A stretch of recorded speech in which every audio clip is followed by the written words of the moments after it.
আজকে দাও না প্লিজ, এরকম এরকম অনেক রিকোয়েস্ট করতো। তো আপনি ছবিগুলো দিতেন? হ্যাঁ, র্যান্ডমই দিতেন? ভাইয়া আমার নানার বাড়ি হচ্ছে কুমিল্লাতে, তো দেবিদ্বার। তো আমার মারা হচ্ছে 3 বোন, জি। আমার মাই মেজো।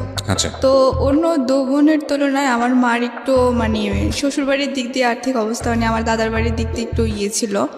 তো এখানে আমার মাকে যখন বিয়ে দেওয়া হয়েছিল তখন বলা হয়েছিল মানে একটা মিথ্যে অভিনয়ের মাধ্যমে আমার মাকে বিয়ে করে নেওয়া হয়েছে। না হওয়ার পর মানে দাদার বাড়ি এমন অবস্থা, মানে তার মেয়ে যে একটা মানে হাজবেন্ডের সাথে থাকবে ওরকম কোনো একটা রুমও নেই। তো পরে আমার মাকে অনেক ট্রাই করছে এখান থেকে নিয়ে আসার জন্য, কিন্তু আমার মা আসেনি। আমার মা বলতেছে যে আজকে যদি আমাকে নিয়ে একটা বড় ধনীর কাছে বিয়ে দাও, তা এখন যদি আমার মানে বাসরাতে আমার স্বামী মারা যায়, তা আমাকে আল্লাহ যেখানে বিয়ে করছে রিজিক রাখছে আমি সেখানে থাকবো। তো এটা নিয়ে আমার নানা ভাইরা অনেক করছে, কিন্তু আমার মা আসে নাই। বা আমার নানার বাড়ির সাথে অনেক দিন সম্পর্ক আমার মার অফ ছিল। তো আমার মার বিয়ে হওয়ার 9 বছর পর আমি হয়েছি। জি। তো হওয়ার প্রথম পর সন্তান আপনি? হ্যাঁ, আমি প্রথম সন্তান।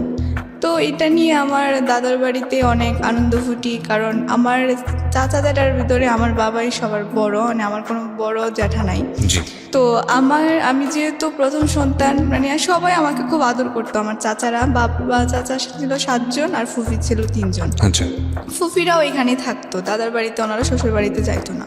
তো পরে কি হয়েছে, তা আমি এখানে থাকতাম, সবাই খুব আদর যত্ন করতো। মানে আমি যখন মানে কি বলবো হাঁটার বয়স, তখন আমি হাঁটতে পারতাম না। মানে আমার কাকারা সবসময় আমাকে কাঁধে নিয়ে রাখতো, কোলে নিয়ে রাখতো, সবাই অনেক আদর করতো। হ্যাঁ, ওকে। আবার সবাই অনেক কথা বলতো যে মানে আশেপাশের লোকরা যে এই মেয়েকে এখনো হাঁটা শিখাস না, আর কয়েকদিন পর তো দেখবি হাঁটতে পারবে না, পরবর্তীতে পা হয়ে যাবে, সমস্যা হবে। হ্যাঁ, অনেক কথা বলতো। তো কথা বলার পর এগুলো আমার চাচারা বিশ্বাস করতো না। তো এক পর্যায়ে মানে আমার বাবা আগে আপনার ওই যে ঢাকা কারণ বাজারে সিএ ভবন আছে না, ওইখানে চাকরি করতো। জি। তো আমার বাবা এক কারণে রাজনীতি করার মানে জন্য চাকরিটা ছেড়ে দেয়। তো ছেড়ে দেওয়ার পরে রাজনীতি করার জন্য ছেড়ে দেয় নাকি রাজনীতি করার জন্য চলে যায়, কোনটা? মানে রাজনীতি করার জন্য চাকরিটা ছেড়ে দেয়। বাবা নিজেই ছেড়ে দেয়? হ্যাঁ, নিজ ইচ্ছাকৃতভাবে। তো এখন দ্বিতীয় কথা হচ্ছে তার কারণে চাকরিটা ছেড়ে দেয়। তো এটা নিয়ে আমার নানার বাড়িতে অনেক কিছু মানে হয় আর কি, মানে কথাবার্তা যে এখন সংসার চলবে কি দিয়ে। তো এটা নিয়ে আমার মার সাথে একটু দ্বন্দ্ব হওয়াতে তো আমি আমার বেশিরভাগ নানার বাড়িতেই থাকতাম। তো কি করতো, আমার মার কাছ থেকে মানে আমার মা যখন আমাকে নিয়ে চলে যায়, তখন আমার মা থেকে আমার বাবা গিয়ে একদিন আমাকে নিয়ে আসে। এক পর্যায়ে মানে আমার মার একটা চাকরি হয়, চাকরি হওয়ার পরে আমার মা খুব বিজি হয়ে যায়। বিজি হওয়ার পর আমি যে তার একটা সন্তান, সে যে মানে একটা কোনো দায়িত্ব বা মানে আমার পিছনে যে তার একটা সময় দেওয়া, সেটা দিতে পারতেছে না। এক পর্যায়ে একা হয়ে যায়। মানে আমার নানু বাড়িতে যতদিন থাকি এতদিন ভালো লাগে, কিন্তু এখানে আসলে আমার আর ভালো লাগে না। তো ভাইয়া তারপর আস্তে আস্তে স্কুলে ভর্তি হই আমি। ভর্তি হওয়ার পর মানে যখন দেখতাম যে সব বাচ্চারা মারাই ওদেরকে নিয়ে স্কুলে যেত বা নিয়ে বসে থাকতো বা অনেক কথা বলতো। আজকে বলতো যে জানিস আমার মা আজকে আমাকে টিফিনে এটা দিয়েছে ওটা দিয়েছে, কিন্তু ভাইয়া মানে আমি কখনো বলতে পারতাম না যে আমার মা আমাকে আজকে এটা বানিয়ে দিয়েছে বা আমার মা আজকে এটা করেছে বা আমি মার সাথে এটা বলছি, মানে এগুলো বলতে পারতাম না। ওকে। পরে এক পর্যায়ে আমার মা আমাদের এলাকাতে নির্বাচনে মানে এলাকাতে মহিলা মেম্বার হিসাবে মানে রাজনীতি করে। তো আমার মা বিপুল ভোটে জয়ী হয়। তারপরেও আমার মা মানে খুবই এলাকাতে নামডাক, আমার বাবারও খুবই। তো আস্তে আস্তে আমার মার চাকরির নেশাটা আরও বেড়ে যায়। তো নানার বাড়িতে থাকলাম, আস্তে আস্তে থাকতেছি। মামারাও খুব আদর যত্ন করতো, চাহিদা কোনোটাই কম রাখতো না। পরবর্তীতে মামার আস্তে আস্তে বিয়ে করে। আচ্ছা। বিয়ে করার পর ভাইয়া মানে মামার আগে যেমন ছিল তার থেকে একটু চেঞ্জ হয়ে গেছে, এটা স্বাভাবিক হয়ে যাবে। কিন্তু মানে আস্তে আস্তে এমন হয়ে যাচ্ছে মনে হচ্ছে যেন আমি তাদের বাসার কোনো একটা কাজের মেয়ে আর তারা হচ্ছে জমিদার, মানে এরকম হয়ে যাচ্ছে। মানে আমার মামি ধরেন সকালবেলা যে মামারা কখনো মাটিতে রাখতো না, হ্যাঁ, সেই মামারা এখন সিচুয়েশনালি সেই ভাগ্নিকে কাজের মেয়ে বানিয়ে ফেলেছে। হ্যাঁ হ্যাঁ। ওকে। মানে সকালবেলা ঘুম থেকে ওঠার পর আমি যখন স্কুলে যেতাম তখন আমার মামানি আমাকে বলতো যে তুমি স্কুলে যাওয়ার আগে আমাকে চা দিয়ে যাবা। তখন বড়জন বিয়ে করছে। তা আমি কি করতাম, কিছু বলতাম না, আমি চা দিয়ে যেতাম বা উনি বলতো আমার কাপড়গুলো ধুয়ে দাও, ধুয়ে দিতাম। মানে ও যা বলতো আমি তাই করতাম, কারণ আমি এখন কি বলবো, কারণ আমার নানা একজন খুবই অসুস্থ হয়ে পড়ছে বাসায়। তো অসুস্থ হওয়ার পর এখন তো নানার কথা তো আর কিছু শুনবে না, মামাদের হাতে এই সংসার। তো যাক, ভালোই, আমি ওনাদের কথা মতো চলতাম। মাঝে সাঝে এমন কিছু ব্যবহার করতো মানে যা আর সহ্য করার মতো না। তো আমি মাঝে সাঝে নীরবে, মানে আমার একটা ছোটোবেলা থেকে মানে ইয়ে ছিল যে মানে আমি কখনো প্রকাশ্যে কারোর কাছে কান্না করতাম না, মানে সবসময় গোপনে কান্না করতাম। তো শুয়ে শুয়ে যখন কান্না করতাম বা মানে মাঝে সাঝে মা আসলে প্রশ্ন করতাম যে আমি তোমার সাথে থাকবো বা তোমার সাথে যাব, কিন্তু আমাকে কখনো মানে নিয়ে যেত না বা বলতো না যে আমি আমার জন্মের, আমার মনে আছে যে 8 বছর পর আমি আমার নিজ এলাকাতে যাই। আর আমি যখন আমার মায়ের সাথে কোথাও যাই তখন সবাই প্রশ্ন করে যেটা কি, তখন আমার মা আনসার দেয় যে এটা আমার বোনের মেয়ে। হোয়াট? আমার মা মানে আমার এলাকাতে জানে না যে আমার মায়ের একটা মেয়ে আছে। তো বোনের মেয়ে বলতে হবে কেন? মানে তার মেয়ে বললে সবাই প্রশ্ন করে যে আপনার এত বড় মেয়ে, আমরা তো আগে জানলাম না। কি ম্যাডাম, আপনার এত বড় মেয়ে আছে, কই আপনি তো আগে বলেন নাই। এটা মানে কি আমার মায়ের সাথে আপনার সঙ্গেই ঘটতো? র্যান্ডমলি আপনার সামনেই এটা ঘটতো? হ্যাঁ, আমার সামনেই। পরে আমার মা মানে ওনার সাথে দাঁড়ালে মানে বোঝা যায় না যে আমার মায়ের বয়সটা তেমন একটা বোঝা যায় না। তো এখন যদি আমি দাঁড়াই যে এত বড় মেয়ে আছে, তারপরে তো তেমন কেমন না। তার জন্য আমার মা এখনো পর্যন্ত আমি যদি কোথাও যাই, আমার মা প্রকাশ করে যে এটা আমার বোনের মেয়ে, বা আমাকে কোথাও নিয়ে যেতে চায় না। খুবই খুবই দুঃখজনক। আমি জানি না যে এটা আসলে কোন ধরনের মানসিকতার পরিচয়, বাট এটা খুব দুঃখজনক। এটা নাথিং টু সে, কারণ মাকে জাজ করার কোনো রাইটসই আমার নাই, বাট সন্তানের জায়গা থেকে শুধু বলতে পারি আমার মা যদি এটা করতো তাহলে আমি কোনোভাবেই মেনে নিতে পারতাম না। সো সেই জায়গা থেকে বলবো যে এটা খুবই দুঃখজনক। ওকে, বলুন তারপর। তো এক পর্যায়ে কী করছে, আমার 5-এর পিএসসি পরীক্ষা হয়। তা আমি মাকে বলি যে মা, আমার তো একজন টিচার দরকার, বাট সামনে একটা পিএসসি পরীক্ষা বা একটা গাইডলাইনের দরকার। তো তুমি একটু আমাকে যদি একটু নজর দিতে তাহলে মনে হয় আমার একটু ভালো হতো। তখন আমার মার আনসারটা এই ছিল যে তোমার লেখাপড়া তুমি করবে, তাতে তো আমার কোনো কিছু নাই। তো আমি ওই দিন অনেক আমি বুঝিনি, মানে 9 বছর পরে আপনি আপনার মায়ের প্রথম সন্তান, তারপরেও আপনার সঙ্গে এই ধরনের আচরণের প্রশ্নটা কি? মানে কোনো রকম কি ক্ষোভ ছিল? এবং আমি যতদূর জানি যে আপনার মার কাছে বড় হওয়ার কথা, কিন্তু সেটা আপনি বড় না হয়ে আপনি বড় হয়েছেন আপনার নানুর কাছে, জি, মানে আপনার মায়ের মার কাছে। মানে আমার মার হচ্ছে কি, মানে যখনই আমার মা সংসারী ছিল তখনই আমার মা ভালো ছিল, আমি দেখতাম। কিন্তু আমার মা যখনই বাহিরের জগতে চলে গেছে, মানে চাকরির জগতে বা পলিটিশিয়ান মানে জগতে চলে গেছে, তখনই আমার মা একটা আপনার অন্যরকম বাবা এবং মা কি একই দলের পলিটিক্স করতো? জি, একই করে। কিন্তু আমার বাবা মার ভিতরে ম্যাক্সিমামই দেখা যায় যে দুজনের মধ্যে খুব অশান্তি চলে। Okay. মানে তাদের ভিতরে স্বামী স্ত্রীর কোনো একটা যে ভালোবাসা, ওটা খুবই কম থাকে। এবং একটা সন্তানের জন্য কত বড় পীড়াদায়ক, একটা সন্তানের মানসিক বিকাশের জন্য এটা কতটা কষ্টকর, এটা যে সন্তান সেই খুব ভালো করে বলতে পারবে। একটা বাবা মার ঝগড়া বা বাবা মার মনোমালিন্য ওই সন্তানের উপর কতটা ভয়াবহ ইফেক্ট ফেলে আপনি চিন্তাও করতে পারবেন না। বলুন। তো মা বলে যে হ্যাঁ তোমার পড়া তুমি করে নাও। হ্যাঁ, তো এক পর্যায়ে দেখা গেছে আমার পিএসসি পরীক্ষা আসে। তখন আমি আমার মাকে বলি যে মা, আমার তো ফাইনাল পরীক্ষা, আমাকে একটু সেন্টারে নিয়ে যাবা, বা আমার তো জাস্ট বেশি দিন না, কয়েকদিন পরীক্ষা, তুমি আবার চলে যাও। তো পরে আমার মা বলে কি, তোমার পরীক্ষা দিতে যাও, মায়ের দোয়া আছে সবসময়, আমি খুব বিজি। মানে ভাইয়া, এখনও যে আমি আমার মাকে ফোন দেই, আমি যে একজন মানে কি বলতাম, ঢাকায় থাকি একটা মেয়ে, আমার মাকে সে তো আমার খোঁজ খবর রাখা দরকার। এবং আমি যত জানি যে আপনাকে অ্যাপ্রন পর আমি দেখতে পাচ্ছি। So you are going to be doctor soon. জি, আমি একজন মেডিকেল স্টুডেন্ট। সো আপনি ডাক্তার হতে যাচ্ছেন খুব শীঘ্রই। জি। এই অবস্থায়ও মা বলে না, যে আমার মা আমাকে 2-3 দিন একবার ফোন, মানে আমি নিজে স্বেচ্ছায় দিলে, মানে আমি ধরেন দিলে তারপর সে কথা বলে, এবং এমনও 2-3 দিন, এমনও সপ্তাহ চলে যায়, মানে তার সাথে আমি ভালোভাবে কথা বলতে পারি না। সে খুব বিজি মানুষ। মানে এটা কি আমি যে একটা আপনার ক্ষেত্রেই হয় নাকি আপনার যে বাকি যে ভাই বোনগুলো আছে তাদের ক্ষেত্রেও একই রকম? মানে ধরেন আমার ক্ষেত্রেও হয়, বা আমার সব ভাই বোনদের ক্ষেত্রে, মানে আমার মায়ের কাছে সন্তান মানে কিছুই না। Very unlucky. যাই হোক, হ্যাঁ বলেন তারপর। তো তারপর সমাপনী পরীক্ষা মামাদের সাথে নিয়ে যেত মামারা, বা দিতাম। তখন ভালো রেজাল্ট হয়, তখন আমি 5-এ বৃত্তি পাই, টানামপুলে বৃত্তি পাই। তো দেওয়ার পরে আমার 6-এর থেকে তো ধরেন পড়াশোনা, মানে আমাদের এলাকাতে এরকম ছিল যে মানে পড়ালেখা করলে, মানে ধরেন যদি বৃত্তি পাইলে তার পড়ার খরচটা ফ্রি হয়ে যায়। জি। তো পরে জাস্ট শুধু পরীক্ষার ফিটা। তা আমি পড়াশোনা করতেছি। তা আমি যখন ক্লাস 7-এ পড়ি, তখন আমার ফ্রেন্ডরা দেখতাম মানে অনেকে ফোন ইউজ করতো। তো ফোন ইউজ করার ক্ষেত্রে তখন কি করতো, তা আমি বলতাম যে কি ক্লাস 7-এ পড়োস, মোবাইল ইউজ করোস কেন, মানে এটা কি। তখন ওদেরকে দেখতাম বা অনেকে ফেসবুকও ইউজ করতো বা নতুন নতুন, তখন আমি বলতাম যে এটা কী, মানে এটা তো কী জিনিস, এটা আমি তো বুঝতাম না। তারপরে ওরা আমার বলতো যে এটা ফেসবুক, এটার মাধ্যমে এরকম চ্যাটিং করে বা এরকমই সেই। পরে ওরা আমাকে বুঝাতো, তা আমি এগুলো তো ইয়ে করতাম না। তো পরবর্তীতে আমার ছোটোবেলা থেকে একটা ইয়ে ছিল যে আমি বই পড়তে খুব ভালোবাসতাম। তা আমি একটু সময় পাইলে ধরেন আমাদের লাইব্রেরি ছিল, তখন ওইখানে গিয়ে আমি মানে একটু বেশিরভাগ রবীন্দ্রনাথের বই পড়তে খুব ভালোবাসতাম। ওকে। তো পরে এক পর্যায়ে দেখা গেছে আমার একদিন ফ্রেন্ড সার্কেলরা মিলে আমাকে বলতেছে যে তুই তো আমাদের সাথে এমনই কোনো রোমান্টিকতা না। তাই বলতেছি কেন, পরে বলতেছে যে না তুই কেমন যেন একটা মুডি টাইপের, আমাদের সাথে মিশোস না, এই না সেই না, অনেক কিছু বলে আমাকে অনেক রাগায়। তো আমি তেমন একটা কিছু করি না। তো আমার একটা বেস্ট ফ্রেন্ড ছিল, তো ও আমাকে বলতেছে যে আমার তো আজকে বার্থডে, তুই কি আজকে সন্ধ্যায় আমাদের বাসায় আসবি। তাই আমি বলতেছি দেখ আমার নানা তো কষ্ট করে আসছে, হাজি মানুষ, আমাকে তেমন একটা সন্ধ্যার পর বাইরে থাকতে দেয় না। তো বলতেছে আচ্ছা ঠিক আছে তুই দেখ ম্যানেজ করে, আমি তোর নানুকে বলবো। ও আমার নানুকে অনেক রিকোয়েস্ট করে, তো করার পর আমি তো জানতাম না যে ও মানে ওইখান থেকে আস্তে আস্তে একটু সন্ধ্যা হয়ে গেছিলো ওই দিন, আমি জানতাম না যে তো রাত হবে। তো পরে কি করছে ও ওদের বাসায় যখন আমি যাই, ও সব ফ্রেন্ডেরাই ছিল, তো সবাই আস্তে আস্তে চলে যাচ্ছে, ও আমাকে শুধু ধরে রাখতেছে। ওকে। তো আমি বলতেছি কী রে সবাই চলে যাচ্ছে, তুই আমাকে বলতেছিস তোর সাথে আমার মানে বান্ধবী একটু কথা আছে ইম্পর্টেন্ট। আমি বলতেছি কী কথা।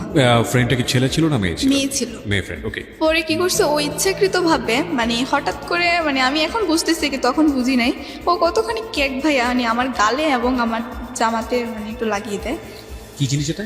কেক কেক কেক, ওকে। হ্যাঁ। আচ্ছা। পরে মানে আমার জামাটা একটু নষ্ট হয়ে গেছে, এখন তো এটা পরে যাওয়া সম্ভব না। পরে আমি বলতেছি যে তোর কোনো ড্রেস থাকলে তো পরে আমাকে একটু দে। তো এখানে আমি একটু কথা আবার একটু ফেলে গেছি, সেটা হচ্ছে যে আমার ফ্রেন্ডের ভাই আমাকে ভাই খুব পছন্দ করতো। মানে এই ফ্রেন্ডেরই বড় ভাই? হ্যাঁ হ্যাঁ, এই ফ্রেন্ডেরই বড় ভাই, তার কারণে আমি ওদের বাসায় তেমনটা যেতে দিতাম না। পরে আবার ও কি করছে, মানে ওর ভাইটা প্রতিদিন আমার স্কুলের সামনে দাঁড়ায় থাকতো, আমি যখন যাইতাম তখন ও আমার সামনে প্রতিদিন একটা ফুল, চিঠি, বাড়িটা সেটা নিয়ে। এটা কি আপনার এই ফ্রেন্ডটা জানতো? হ্যাঁ আমার ফ্রেন্ড। এই ফ্রেন্ডটা কি আপনার ক্লাসমেট ছিল? জি জি। ওকে। ও জানতো, ও আমাকে অনেক বুঝাইতো যে আমার ভাই অনেক ভালো ছেলে, এই কনভিন্স করার চেষ্টা করতো। হ্যাঁ হ্যাঁ, অনেক কিছু বলতো। আমি বলতে হচ্ছে ভালোবাসা কি জিনিস, ভালোবাসা একটা মানে ভাই, ধর তুই আমার বন্ধু, হ্যাঁ আমি তোকে ভালোবাসি, ওই ভালোবাসা। কোন ক্লাসে পড়েন তখন আপনি? তখন আমি ক্লাস 8-এ পড়ি। ক্লাস 8-এ পড়েন, ওকে। পরবর্তীতে কি হয়েছে, এখন ও আর বলতেছে কি আমার জামাটা তুই চেঞ্জ করে নে। তা বলছে আচ্ছা ঠিক আছে। তো পরে আমি একটা রুমে গিয়ে জামাটা চেঞ্জ করতেছি, কিন্তু আমি জানতাম না যে ওই রুমে ওই মেয়েটার ভাই মানে মোবাইল দিয়ে ছবি ওঠানোর কোনো ব্যবস্থা রেখে রাখছে। পরে আমি যখন গেছি, যাওয়ার পর ও আমার মানে আমি যখন ড্রেস চেঞ্জ করতেছি, ও আমার অনেকগুলো ছবি মানে বাজে বাজে কীভাবে যেন উঠায়। পরবর্তীতে আমি জানি না, ও একদিন আমাকে বলতেছে যে আমার ভাই তোর সাথে একটু কথা বলবে ফোনে। তাই বলতেছি তোর ভাই আমার সাথে কী কথা বলবে। তো পরে বলতেছি কী যেন বলবে, তুই একটু শোন। পরে আমি ওর ফোনটা রিসিভ করলাম, বললাম যে হ্যালো আসসালামু আলাইকুম ভাইয়া। পরে বলতেছে ভাইয়া না, বলো তুমি করে বলো। আমি বলতেছি কেন, আপনাকে তুমি বলবো কেন। পরে বলতেছে যে তুমি কি আমাকে সত্যি বিয়ে করবো। আমি বলতেছি আপনাকে আমি বিয়ে করবো এটা কি বলেন, বিয়ে কি বলেন। পরে আমি হাসতেছি। এই কথা বলার উনি বলতেছে তুমি কি আমার সাথে মস্কারি করো। আমি বলতেছি না তো, আপনি আমার ভাইয়া, বড় ভাইয়া, আমি কেন আপনার সাথে মস্কারা করব। পরে বলতেছে যে তুমি যদি আমাকে সত্যি বিয়ে না করো তাহলে তোমার এই ছবিগুলো আমি ছেড়ে দেবো। আমি বলতেছি আমার কি ছবি, ওই যে তানিয়াদের সাথে ওই ছবিগুলো। পরে বলতেছে না। পরে উনি বলতেছে তুমি আমার সাথে আজকে গেটের সামনে দাঁড়াও, তোমার ছবিগুলো একটু তুমি নিজে দেখে যেও যে তোমার কি ছবি। পরবর্তীতে আমি স্কুল থেকে যাওয়ার পথে গেটের সামনে দাঁড়ালাম। দাঁড়ানোর পর ওই দিন আবার কি করছে, উনি যখন আমাকে মোবাইলের ছবিগুলো দেখাচ্ছিল তখন ওনার এক ফ্রেন্ড আমার মামাকে দেখাইছিল যে আপনার ভাগ্নি দেখেন স্কুল থেকে যাওয়ার পথে ওই দেখেন ছেলের সাথে কি যেন কথা বলতেছে। মানে আমি যে দাঁড়ায় ছবিগুলো দেখতেছি এমন সময় হঠাৎ করে ইয়ে করে ফেলছে, মামাকে পর্যন্ত দেখাইছে। পরবর্তীতে উনি আমাকে এই ছবিগুলো দেখায় বলছে যে তুমি যদি আমাকে না বিয়ে করো তাহলে এগুলো আমি ইন্টারনেটে ছেড়ে দেবো এবং তোমার ফ্যামিলি যত মান সম্মান আছে সব আমি নষ্ট করে দেবো।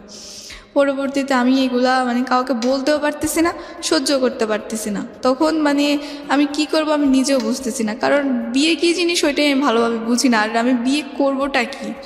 পরবর্তীতে আমি আমার মানে কাকে বলবো, পরে নানুকে বলছি। ভাই আমার নানু হচ্ছে কি মানে শিক্ষিত না, একটু মানে ইয়ে টাইপের, মানে তেমন একটা বুঝে না, তো ইন্টারনেট কি বা মোবাইল সম্বন্ধে তার কোনো ধারণা নেই। ওকে। পরবর্তীতে কি বলছে যে তুই তোর মাকে বুঝা, কারণ তোর মা তো আবার একটু মানে সব জানে টানে, তোর মাকে বল। পরে আমি আমার মাকে বলছি, পরে বলার পরে আমার মা কী করছে, ওই দিন আমার নানার বাড়িতে আসছে ভাইয়া, এসে আমাকে এমন মায়ের মারছে, মানে আমি তখনই সেন্সলেস হয়ে গেছি। আমার মামাও আমাকে মারছে, আমার মাও আমাকে মারছে, মানে আমার নানুও আমাকে অনেক কথা শোনাইছে, সবাই আমাকে খুব মারছে। মানে আমি এমন মানে কী বলবো, আমার তখন সেন্স নিল না মানে মায়ের খেতে খেতে।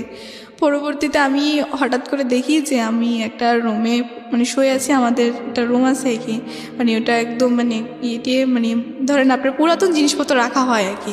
আমার মা আমাকে ওই রুমে ফালাই রাখছে, মানে দরজা নক করে, যাতে আমি আর ওই রুম থেকে বের না হতে পারি।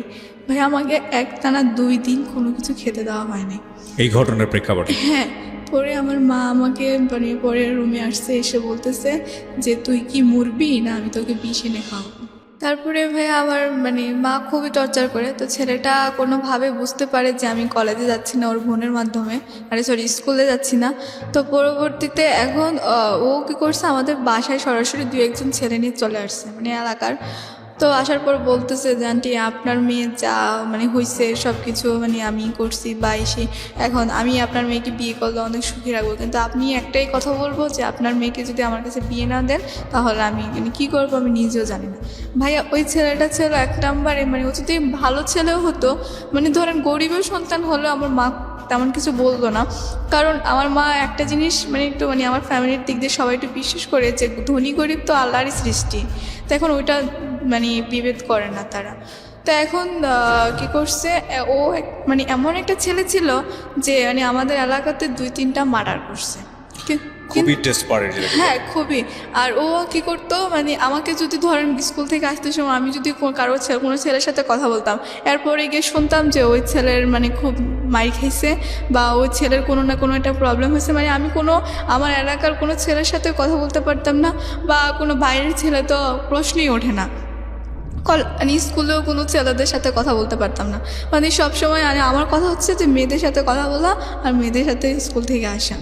পরে কি হয়েছে, এক পর্যায়ে মানে আমার মাকে অনেক ধরনের হুমকি দিছে বা অনেক কিছু বলছে, বলার পর আমার মা এখন কি করবে, এখন আমার মা যেহেতু একটা রাজনীতি বড় একটা পর্যায়ে, এখন মান সম্মান বাঁচানোর জন্য আমার মা একদিন সকালে আমাকে বলতেছে যে তুমি আজকে সকাল সকাল ফ্রেশ হয়ে যাও। মানে মা এমনভাবে কথা বলতেছে ভাই, আমার মনে হচ্ছে যেন আমি আকাশের চাঁদ হাতে পেয়ে গেছি, যে আমার মা আমার সাথে এত সুন্দর করে কথা বলতেছে। পরে আমি বলতেছি কেন, কি হয়েছে?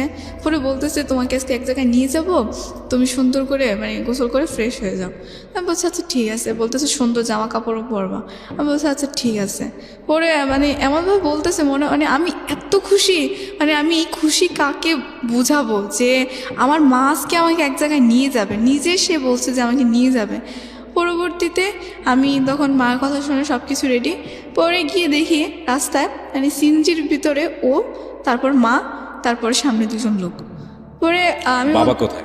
বাবা নাই, বাবা আমাদের এলাকাতে। আপনি কোথায়? আমি নানার বাড়িতে। তখন ওখানেই মা থাকে? না, মা আসছে এখানে, মা মা তো কাজ থাকতো, করে। মা থাকতো বাবার সঙ্গে? হ্যাঁ বাবা। এত ঘটনা ঘটে যাচ্ছে, বাবা এগুলো জানে না? না, বাবা কিছুই জানে না, বাবাকে কিছুই বলা হয়নি। তবে আমি অনেক চেষ্টা করছি যে ফোনের মাধ্যমে বাবার সাথে ফোনে কন্ট্যাক্ট করব, কিন্তু কন্ট্যাক্ট করতে গেলে তখনও আমাকে মারতো।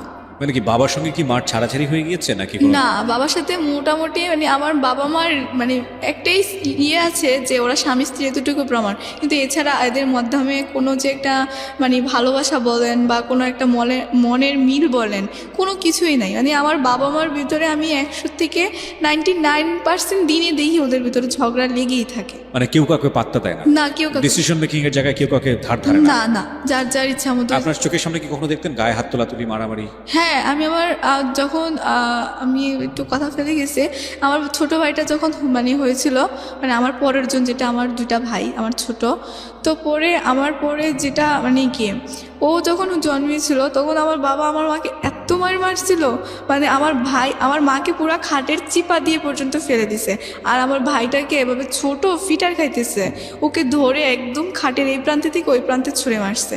মানে আমার বাবা আমার মাকে প্রচুর মারতো, মানে এক পর্যায়ে আমার মা মানে মায়ের খেতে খেতে একদম প্রতিবাদী হয়ে গেছে। পরে আমার মাও বাবাকে পাত্তা দেয় না, বাবাও মাকে পাত্তা দেয় না, মানে এরকম হয়ে গেছে আর কি। পরবর্তীতে ভাই আমি যাচ্ছি মার সাথে, কিন্তু কোথায় যাচ্ছি মা আমাকে কিছুই বলে না। পরবর্তীতে গিয়ে দেখি এক হুজুরের বাড়ি। আমি বলতেছি মা এইখানে কোথায় আসছো বা এটা কি, আমি তো চিনি না। পরে বলতেছি তোমার এত চেনার দরকার নেই, তোমাকে যেখানে নিয়ে আসছি তুমি সেখানেই থাকো। তো পরে আমি বলতেছি যে মা মানে কি আমাকে একটু বলবা? বলতেছে যে কিছু না, আজকে তোমার বিয়ে। আমি বলতেছি কি বলতেছো বিয়ে? কি তুমি কি আমার সাথে মজা করতেছ? মা বলতেছে যে না, আমি তোমার সাথে মজা করতে যাবো কেন, তুমি যা কাজ করছো তার পাপের প্রায়শ্চিত্ত ভোগ করবো এখন। আমি বলতেছি মা আমি তো কোনো অন্যায় কাজ করি নাই বা আমি তো কিছুই করি নাই, কেন পাপের প্রায়শ্চিত্ত ভোগ করবো? মানে তখন আমার মা ওই কাজের সামনে ভাই আমাকে এত মার মারছে, মানে কি বলবো, মানে হাতেই মারছে। ক্লাস 7-এ পড়তেন ওই সময়? ক্লাস তখন 8-এ? 8-এ। ক্লাস 8-এ পড়তেন আপনি? হ্যাঁ। যদি ভুল না করে থাকে তাহলে আপনার বয়স সর্বসাকুল্যে 13 থেকে 14 বছর। এবং আপনার মা তখন ওইখানে একটা রাজনৈতিক নেতা বলা যেতে পারে এলাকার, আমাদের জেলার, মানে আমার মা সভাপতি, মহিলা দলের সভাপতি। এবং ওই সময়ে তার নিজের সম্মান বাঁচানোর জন্যে সে আপনাকে এই কাজটা করাচ্ছে, এবং একটা ছেলে যে গুন্ডা আপনার কথা মতো তার হাতে সে তুলে দিচ্ছে শুধুমাত্র নিজের সম্মান বাঁচানোর জন্য। জি। ওকে, তারপর কি হলো? তারপর আমার মা ওই দিন আমাকে বলে যে তুমি এখানে মানে তোমার কত নাম- সালের ঘটনা এটা? এটা হচ্ছে 2011। আপনার মা চাইলেই সে খুব সহজেই ছেলেটাকে ধরিয়ে দিতে পারতো পুলিশের কাছে এই ধরনের ব্ল্যাকমেইল করার জন্য। এবং বাংলাদেশের নারী নির্যাতনের যে আইন, সেটা খুব শক্ত আইন। আপনার মা সেটা করেনি। না। এই পয়েন্টগুলো খেয়াল রাখবেন প্রিয় শ্রোতা, যে একজন মানুষ কিভাবে অপরাধের দিকে ধাবিত হয়। আমি সবসময় বলি background is much more important, much more important, again I am saying much more important. বলেন। পরবর্তীতে পরে মা আমাকে বললো যে এখানে একটা সিগনেচার করার জন্য। তা আমি এরপরে আমার নামটা লিখলাম এখানে। লেখার পর বলতেছে উনি ওই যে হুজুরটা উনি কাজী, তখন উনি বলার পর ছেলের বাবার নাম না কি যেন আরও কিছু বলছে, পরে বলতেছে বলো মা কবুল। তখন আমি মানে চুপ করে আছি। চুপ করে থাকার কারণে আমার মা আমাকে ঠাস করে আরও একটা থাপ্পড় মারে। মানে কি বলবো, মানে আমি যেইটাই মানে ওনার কথার অবাধ্য হচ্ছি বা যেটা আমি করতে চাচ্ছি না, তখনই আমি মাই খাচ্ছি। পরবর্তীতে মানে বলার পর আমার মা আমাকে বাসায় নিয়ে আসছে। পরে ছেলেটার সাথে মানে মা অনেক কথাবার্তা বলার পর তারপরে আমাকে বাসায় নিয়ে আসছে, মা চলে গেছে। পরে ভাইয়া আমার টেস্ট আর 1 মাস বাকি। মানে আমি ওই মুহূর্তে যে আমি যে পড়বো, বাসায় পড়ার মতো কোনো ক্যাপাসিটি পাচ্ছি না, বা আমি আমার যে মানে এটা গাইডলাইন ওইটাও পাচ্ছি না। স্কুলে আমার ওই ফ্রেন্ড গিয়ে সবার কাছে বলে দিছে যে আমার ওর ভাইয়ের সাথে বিয়ে হয়েছে। সবাই আমাকে অনেক অপমান, অনেক কথাবার্তা শোনাইছে যে তুমি একটা ব্রিলিয়ান্ট স্টুডেন্ট হয়ে তুমি কি করে মানে বিয়ে করলা, বা আমার ম্যামরা, আমার স্যাররা সবাই আমাকে অনেক কথা বলছে। মানে মোট কথা আমার মনে হচ্ছিল যে তখন আমার ওই ছবিগুলোই মনে ভালো ছিল যদি নেটে দিত, কারণ এটা তো সবাই জেনে গেছে যে আমার বিয়ে হয়ে গেছে। বলতেছে যে বিয়েটা কি তুমি এত তাড়াতাড়ি করে ফেললা, আর মানে তুমি একটু এসএসসি পাস করতা। সবাই স্যাররা আমাকে এই কথা বলতেছে। তারপরে মানে স্যার আমাকে ডেকে নিয়ে, প্রিন্সিপাল স্যার অনেক অপমান করছে, বলছে যে মানে আমি তোমার কাছ থেকে এই জিনিসটা আশা করিনি কখনো, যে তুমি একটা ভালো স্টুডেন্ট হয়ে তুমি কেন মানে এই কাজটা করতে গেলা। পরবর্তীতে মানে আমি বলছি যে ঠিক আছে স্যার, আমার মানে ভুল হয়ে গেছে, আমি পড়াশোনা ভালো করে আপনাকে দেখাই দেবো। পরে বলছে যে ঠিক আছে, আমরা তোমাকে মানে বিশ্বাস করি, বা তুমি ভালো করে পড়ো, পারবা তুমি। পরে ওই স্যারটাই আমাকে প্রথম মানে ভাইয়া মাথায় হাত বুলিয়ে বলছিল যে মা যদি সন্তানকে যে রাস্তায় দেখ না কেন, মনে করবা যে এটা তোমার জন্য কোনোদিনও ভালো একটা প্লাস পয়েন্ট। কিন্তু আমি ভাইয়া আমি আমার মার জন্য একটু তখন কষ্ট করি নাই। তখন আমি ভাবছিলাম যে আমার স্যার যেহেতু আমাকে যেটা মানে আমি ওই স্যারটার কথা খুব মানতাম।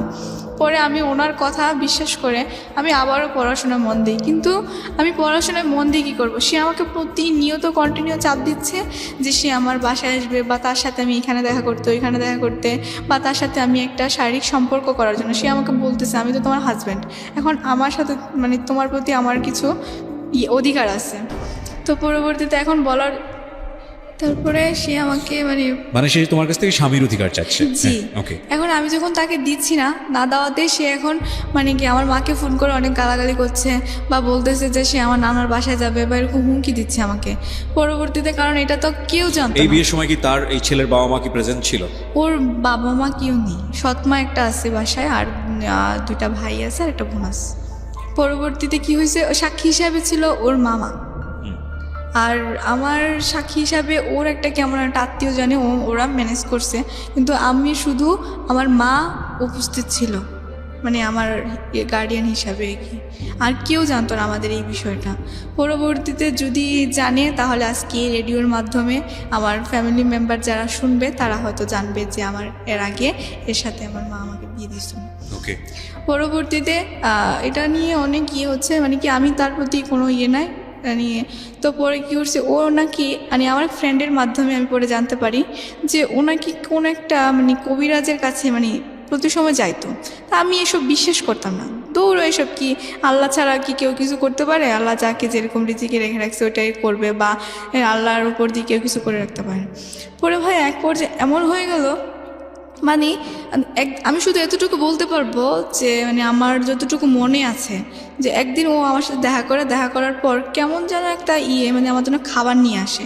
মানে বলতেছে কি, মানে খাবারটা মানে পায়েসও না, পায়েসের মতোও না, মানে কেমন যেন একটা। পরে ও বলতেছে এটা নাকি ওর খালা রান্না করে দিছে, বলছে খেতে হবে। পরবর্তীতে মানে আমি ওই খাবারটা খাওয়ার পর মানে তারপর থেকে মানে আমাকে আমার নানু যেটা বললো, মানে আমি নাকি এক পর্যায়ে ওর প্রতি মানে একদম পুরো পাগল হয়ে গেছি। মানে আমার ফ্যামিলিকে মানে নাকি আমার মামারা নাকি আমাকে প্রচুর মারধর করছিল, করার পর সেটা মানে তখন আমি জেএসসি পরীক্ষা দিয়ে ফেলছি। মানে আমার মোট কথা হচ্ছে কি, মানে আমি কিছুই চিনতাম না, আমার এই পৃথিবীতে আমার মা বাবা আমি কাউকে চিনতাম না, আমি শুধু ওকেই চিনতাম। মানে ও ছাড়া আমার লাইফে কেউ নাই। আর আমাকে যে এত মারধর করতো, মানে আমার কোনো কিছুই হতো না। মানে রাত্রে মারছে, সকালে আবার ওর কথাই আমি বলতাম। পরে এক পর্যায়ে কি হয়েছে, আমি মারতো কেন? তাকে তো বিয়ে দিয়ে দিয়েছে। কিন্তু এটা তো আমার মামারা জানতো না, কারণ আমার মামারা তুমি কি মামার কাছ থেকে বিষয়গুলো গোপন করেছিলে? জি। তুমি কেন গোপন করেছিলে? কারণ আমি গোপন করেছিলাম, আমার মা আমাকে তখন বলছিল যে তুই যদি কখনো এই কথাগুলো কারোর কাছে, তোর বাবার কাছে পর্যন্ত এই কথাগুলো বলস, তাহলে তোর বাবাকে তো আমি মেরে ফেলবোই এবং তোকে পর্যন্ত মেরে ফেলবো। আর তোর ভাই, তোমার স্কুলের ছেলেমেয়েরা জানলো, স্কুলের টিচাররা জানলো, অথচ যে ঘরে তুমি থাকো সেখানকার লোকজন জানলো, এটা কতটুকু বিশ্বাস? ভাই আমি স্কুলের টিচারদেরকে বলছি যে ও যেটা বলছে সেটা ভুল বলছে, মানে আমার বিয়ে হয় নাই, মানে জাস্ট ওর সাথে আমার একটা বিয়ের কথাবার্তা বলছে, আমি এরকম বলে কাটাইছি। কারণ কিন্তু এটা এই জিনিসটা যদি স্কুলের টিচাররা জানে তাহলে তো তোমার মামারা বা তোমার নানিরা এদেরও তো জানার কথা। হ্যাঁ, ওদেরকে জানার কথা, কিন্তু আমার মানে ওদের কানে ওই কথাটা আসছে, পরে আমার মা অস্বীকার করে ফেলছে। Okay. আমার মা বলছে কি যে না না আমি এসব বিয়ের সাথে দিই নাই, বাট বিয়ের কথা যার কারণ ছেলেটা যাতে কোনো ক্ষতি না করতে পারে তার জন্য আমি একটা মানে বিয়ের দিন তারিখ ঠিক করে রাখছি, যে পরীক্ষার পর মানে দেখা যাবে কি হবে। আমার মা তখন ওরকম পার্ট নিয়ে ফেলছে। মানে Okay. আমার মা আমাকে ডাইরেক্ট এই কথা বলছে যে মানে যদি আমি কারোর কাছে মুখ খুলি তাহলে নাকি আমাকে তো মারবে, আমার ভাইকেও মারবে, আমার বাবাকে পর্যন্ত মেরে ফেলবে। বলছে তো তোদের আর কাউকে রাখবো না। সেটা হয়তো রাগ করে বলেছে বা হয়তো অভিমান করে বলেছে। কারণ দেখো, বিষয়টা যদি তুমি প্রথম দিকে যেটা করলে, ঠিক তোমার না, তুমি তো সিচুয়েশনাল কজ বলা যেতে পারে, যে তোমাকে এরকমভাবে ঘরের মধ্যে পোশাক নিয়ে যে ঘটনাটা ঘটলো, তো এরপরে আলটিমেটলি তোমার মা রাগ করেছে, রাগ করার ফলে তোমাকে 2 দিন ঘরের মধ্যে বন্দি করে রেখেছে, খাবার দাবার দেয়নি। তার মানে সেও চাচ্ছিল না যে এই সম্পর্কে তুমি জড়াও। তো বেসিক্যালি সে তার সম্মান বাঁচাতে গিয়ে বা তোমার সম্মান বাঁচাতে গিয়ে বা তোমার কথা যদি তুমি মেনে নেই, তাহলে যে কোনো কারণেই হোক না কেন একটা মান সম্মানের প্রশ্নে গিয়ে সে এত বড় একটা ভুল সিদ্ধান্ত নিয়েছে। এটা হচ্ছে মূল কথা। এবং তারপরে তোমার মা হয়তো রাগ করে এই ধরনের কথা বলেছে, but that really doesn't mean যে তোমার মা বাবাকে খুন করে ফেলবে। বাট ওকে, তোমার জায়গা থেকে হয়তো তুমি ভাবে ফিল করছো, আমাদের জায়গা থেকে আমি বিষয়টাকে খুব বেশি সিরিয়াসলি দেখতে চাচ্ছি না। কিন্তু ভাইয়া আমি যতবারই বাবার সাথে কথা বলতে চাইতাম, মানে আমার কাছে তো ফোন ছিল না, নানুর ফোন দিয়ে যদি আমি ফোন দিতাম, তখন আমার মা যদি সামনে উপস্থিত থাকতো তখন আমার বাবার সাথে কথা বলতে দিত না। আর আমার ফ্যামিলি মেম্বারদেরকে সবাইকে বলে রাখছে যেন মানে আমি যেন আমার বাবার সাথে কোনো কন্ট্যাক্ট না করি, বা আমাকে যেন কোনো কন্ট্যাক্ট না করতে দেয়। ওকে ওকে। তো পরে কি হয়েছে, এখন মানে আমি এক পর্যায়ে মানে আমার ফ্যামিলি কাউকে না জানে বাসা থেকে চলে যাই। চলে যাও বলতে মানে আমি ওর কাছে চলে যাই। প্ল্যানটা কি ছিল, কিভাবে ঘটলো ঘটনাটা হয়েছে মানে আমি একদিন রাতে আমার মামা আমাকে খুব মারছে, মারার পর মানে আমার এগুলো মনে নাই, মানে তখন তো আমি ওর প্রতি পুরাই পাগল। হ্যাঁ, পরে কি হয়েছে, আমার নানু আমাকে যেটা বললো যে আমি নাকি রাত্রে আমাকে প্রচণ্ড মারছে, মারার পর মানে আমার মামা আমার জন্য খুব কান্নাকাটি করতেছে, যে মানে ওকে এত আদর করে আমরা বড় করছি, আজকে এরকম একটা ছেলের সাথে মানে মিশার জন্য আমরা তো এটা কখনো ভাবতে পারি নাই, বা এসেই বলতেছে মামা। পরে কি হয়েছে, সকালে উঠে দেখে আমি বাসায় নেই, আমি সকালে মানে চলে গেছি ওর কাছে। পরে কোথায় খুঁজে পাচ্ছে না, একমাত্র মানে ও নাকি শুধু আমার মাকে ইনফর্ম করছিল যে এই জায়গায় আছে। পরে ইনফর্ম করার পর মানে আমার তো নাই, পরে আমার মা বলছে কি যে আমি নাকি আমার ফুপ্পির বাসায় আছি। তো পরে আর আমার মামারা কিছু বলে নাই। প্রায় 1 মাস পর আমি তখন আবার আমার নানুর বাসায় আসি, কারণ আমার রেজাল্ট। 1 মাস তুমি কোথায় ছিলে? 1 মাস ওর সাথেই ছিলাম। 1 মাসের সংসার জীবন কি ছিল? 1 মাসে সংসার জীবন কি ছিল ভাইয়া, হঠাৎ করে একদিন মানে আমার না কেমন যেন লাগতেছিল, মানে আমার মানে ওইটার নেশাটা মনে হয় যখন আস্তে আস্তে কেটে যাচ্ছিল, ও আমাকে প্রচণ্ড মারতো। মানে আমি যখন আস্তে আস্তে মানে বুঝতেছি বা আমি জিনিসটি ফিল করতেছি, তখন আমি যখন ওর থেকে একটু দূরে দূরে চলে যাচ্ছি, তখন আমার মানে ও আমাকে প্রচণ্ড মারতো। মানে এক পর্যায়ে ও ড্রিঙ্কস করতো, এটা তো আমি আগে থেকেই জানতাম যে ও ড্রিঙ্কস ও করতো। ও কি করতো তখন? কিছুই করতো না। ও কি করতো ভাইয়া, ও পড়াশোনা করছে ক্লাস 8 পর্যন্ত, তারপর আর রাজনীতি করে, এই মানুষ খুন করে বা এইটা সেটা করে, মানে এই জন্য এটা বলে আপনি যদি ওকে বলেন যে তুমি আমার এই কাজটা করে দিবা বা আমার মেয়ে চলে গেছে ওকে নিয়ে আসবা, এনে ওই ছেলেটাকে মারবা, তোমাকে এত টাকা দেবো, ও এই কাজটা করবে। মানে এরকম আমাদের এলাকাতে অনেক ঘটনা, মানে ওকে একবারই চিনি আমার নানাদের এলাকাতে, এক নামে চিনতো। হ্যাঁ। তো পরে কি হয়েছে, এখন ও এরকমই কাজ করতো, আর প্রচণ্ড যে টাকা ইনকাম করতো সংসারে তো দিত নাই, উল্টা নিজে ড্রিঙ্কস করে এরকম করতো। আপনি হয়তো আমার দেখতে পারবেন যে আমার কপালে একটা কাটা দাগ আছে। মানে ও কি করছে, আমাকে একদিন এমন মারছে, মারার পর আমাকে ঠাস করে ধাক্কা দিয়ে মানে ওয়ার্ড্রোফ ছিল, এই ওয়ার্ড্রোফের উপরে ফালা দেয়, পরে আমার কপালটা কেটে গেছে। মানে আমি কান্না করতেছি, মানে আমার কপাল দিয়ে প্রচণ্ড রক্ত বের হচ্ছে, কিন্তু ও আমাকে একটু হসপিটালে নিয়ে যাচ্ছে না। পরে পাশে ওর খালা ছিল, ওই খালা আর খালু মিলে আমাকে হসপিটালে নিয়ে গিয়ে প্রায় 4টা সিঁড়ি লাগছে আমার কপালে।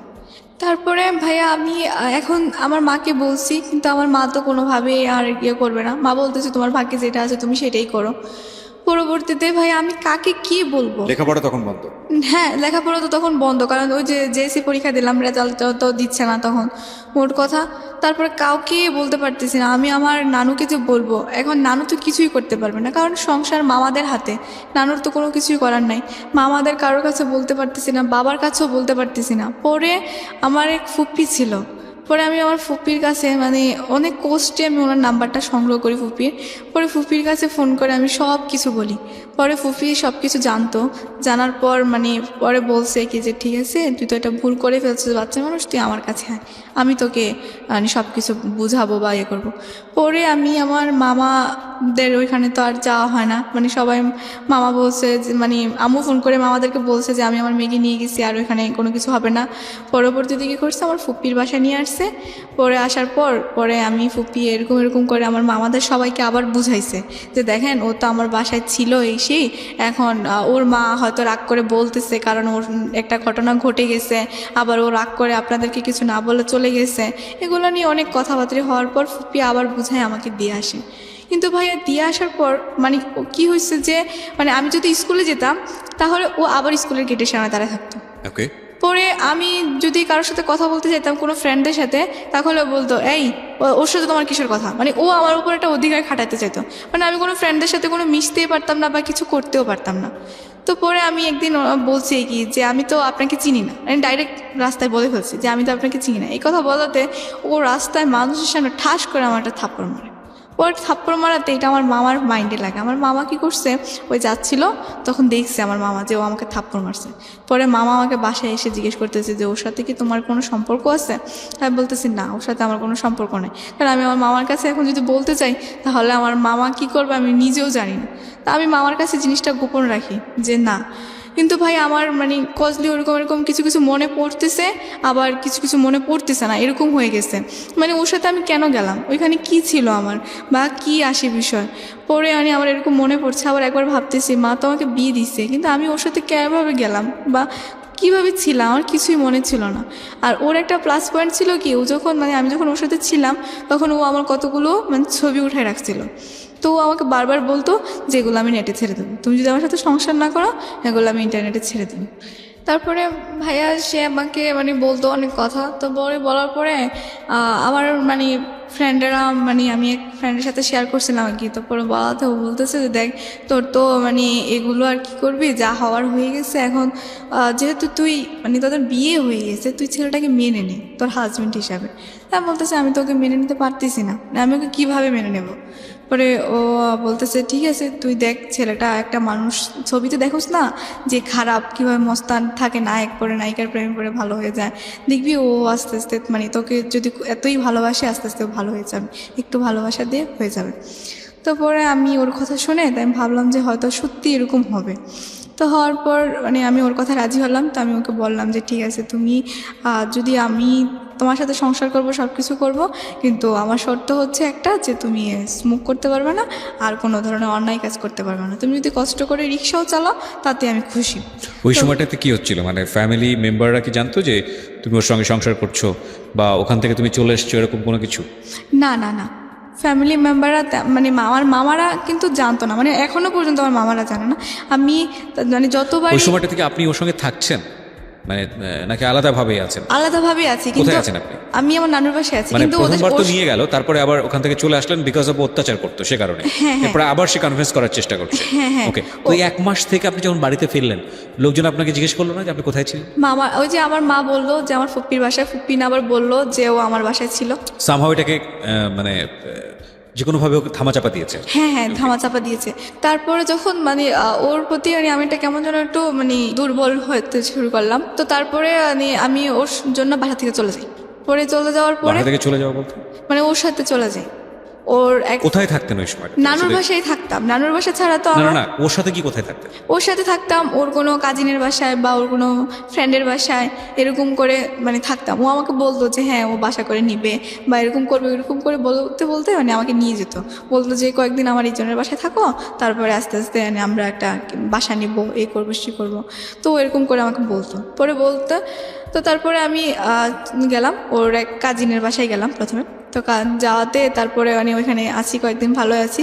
ও মানে আর আমার সামনে কোনো স্মোক করতে দেখতাম না বা ভালোই চলতেছিল।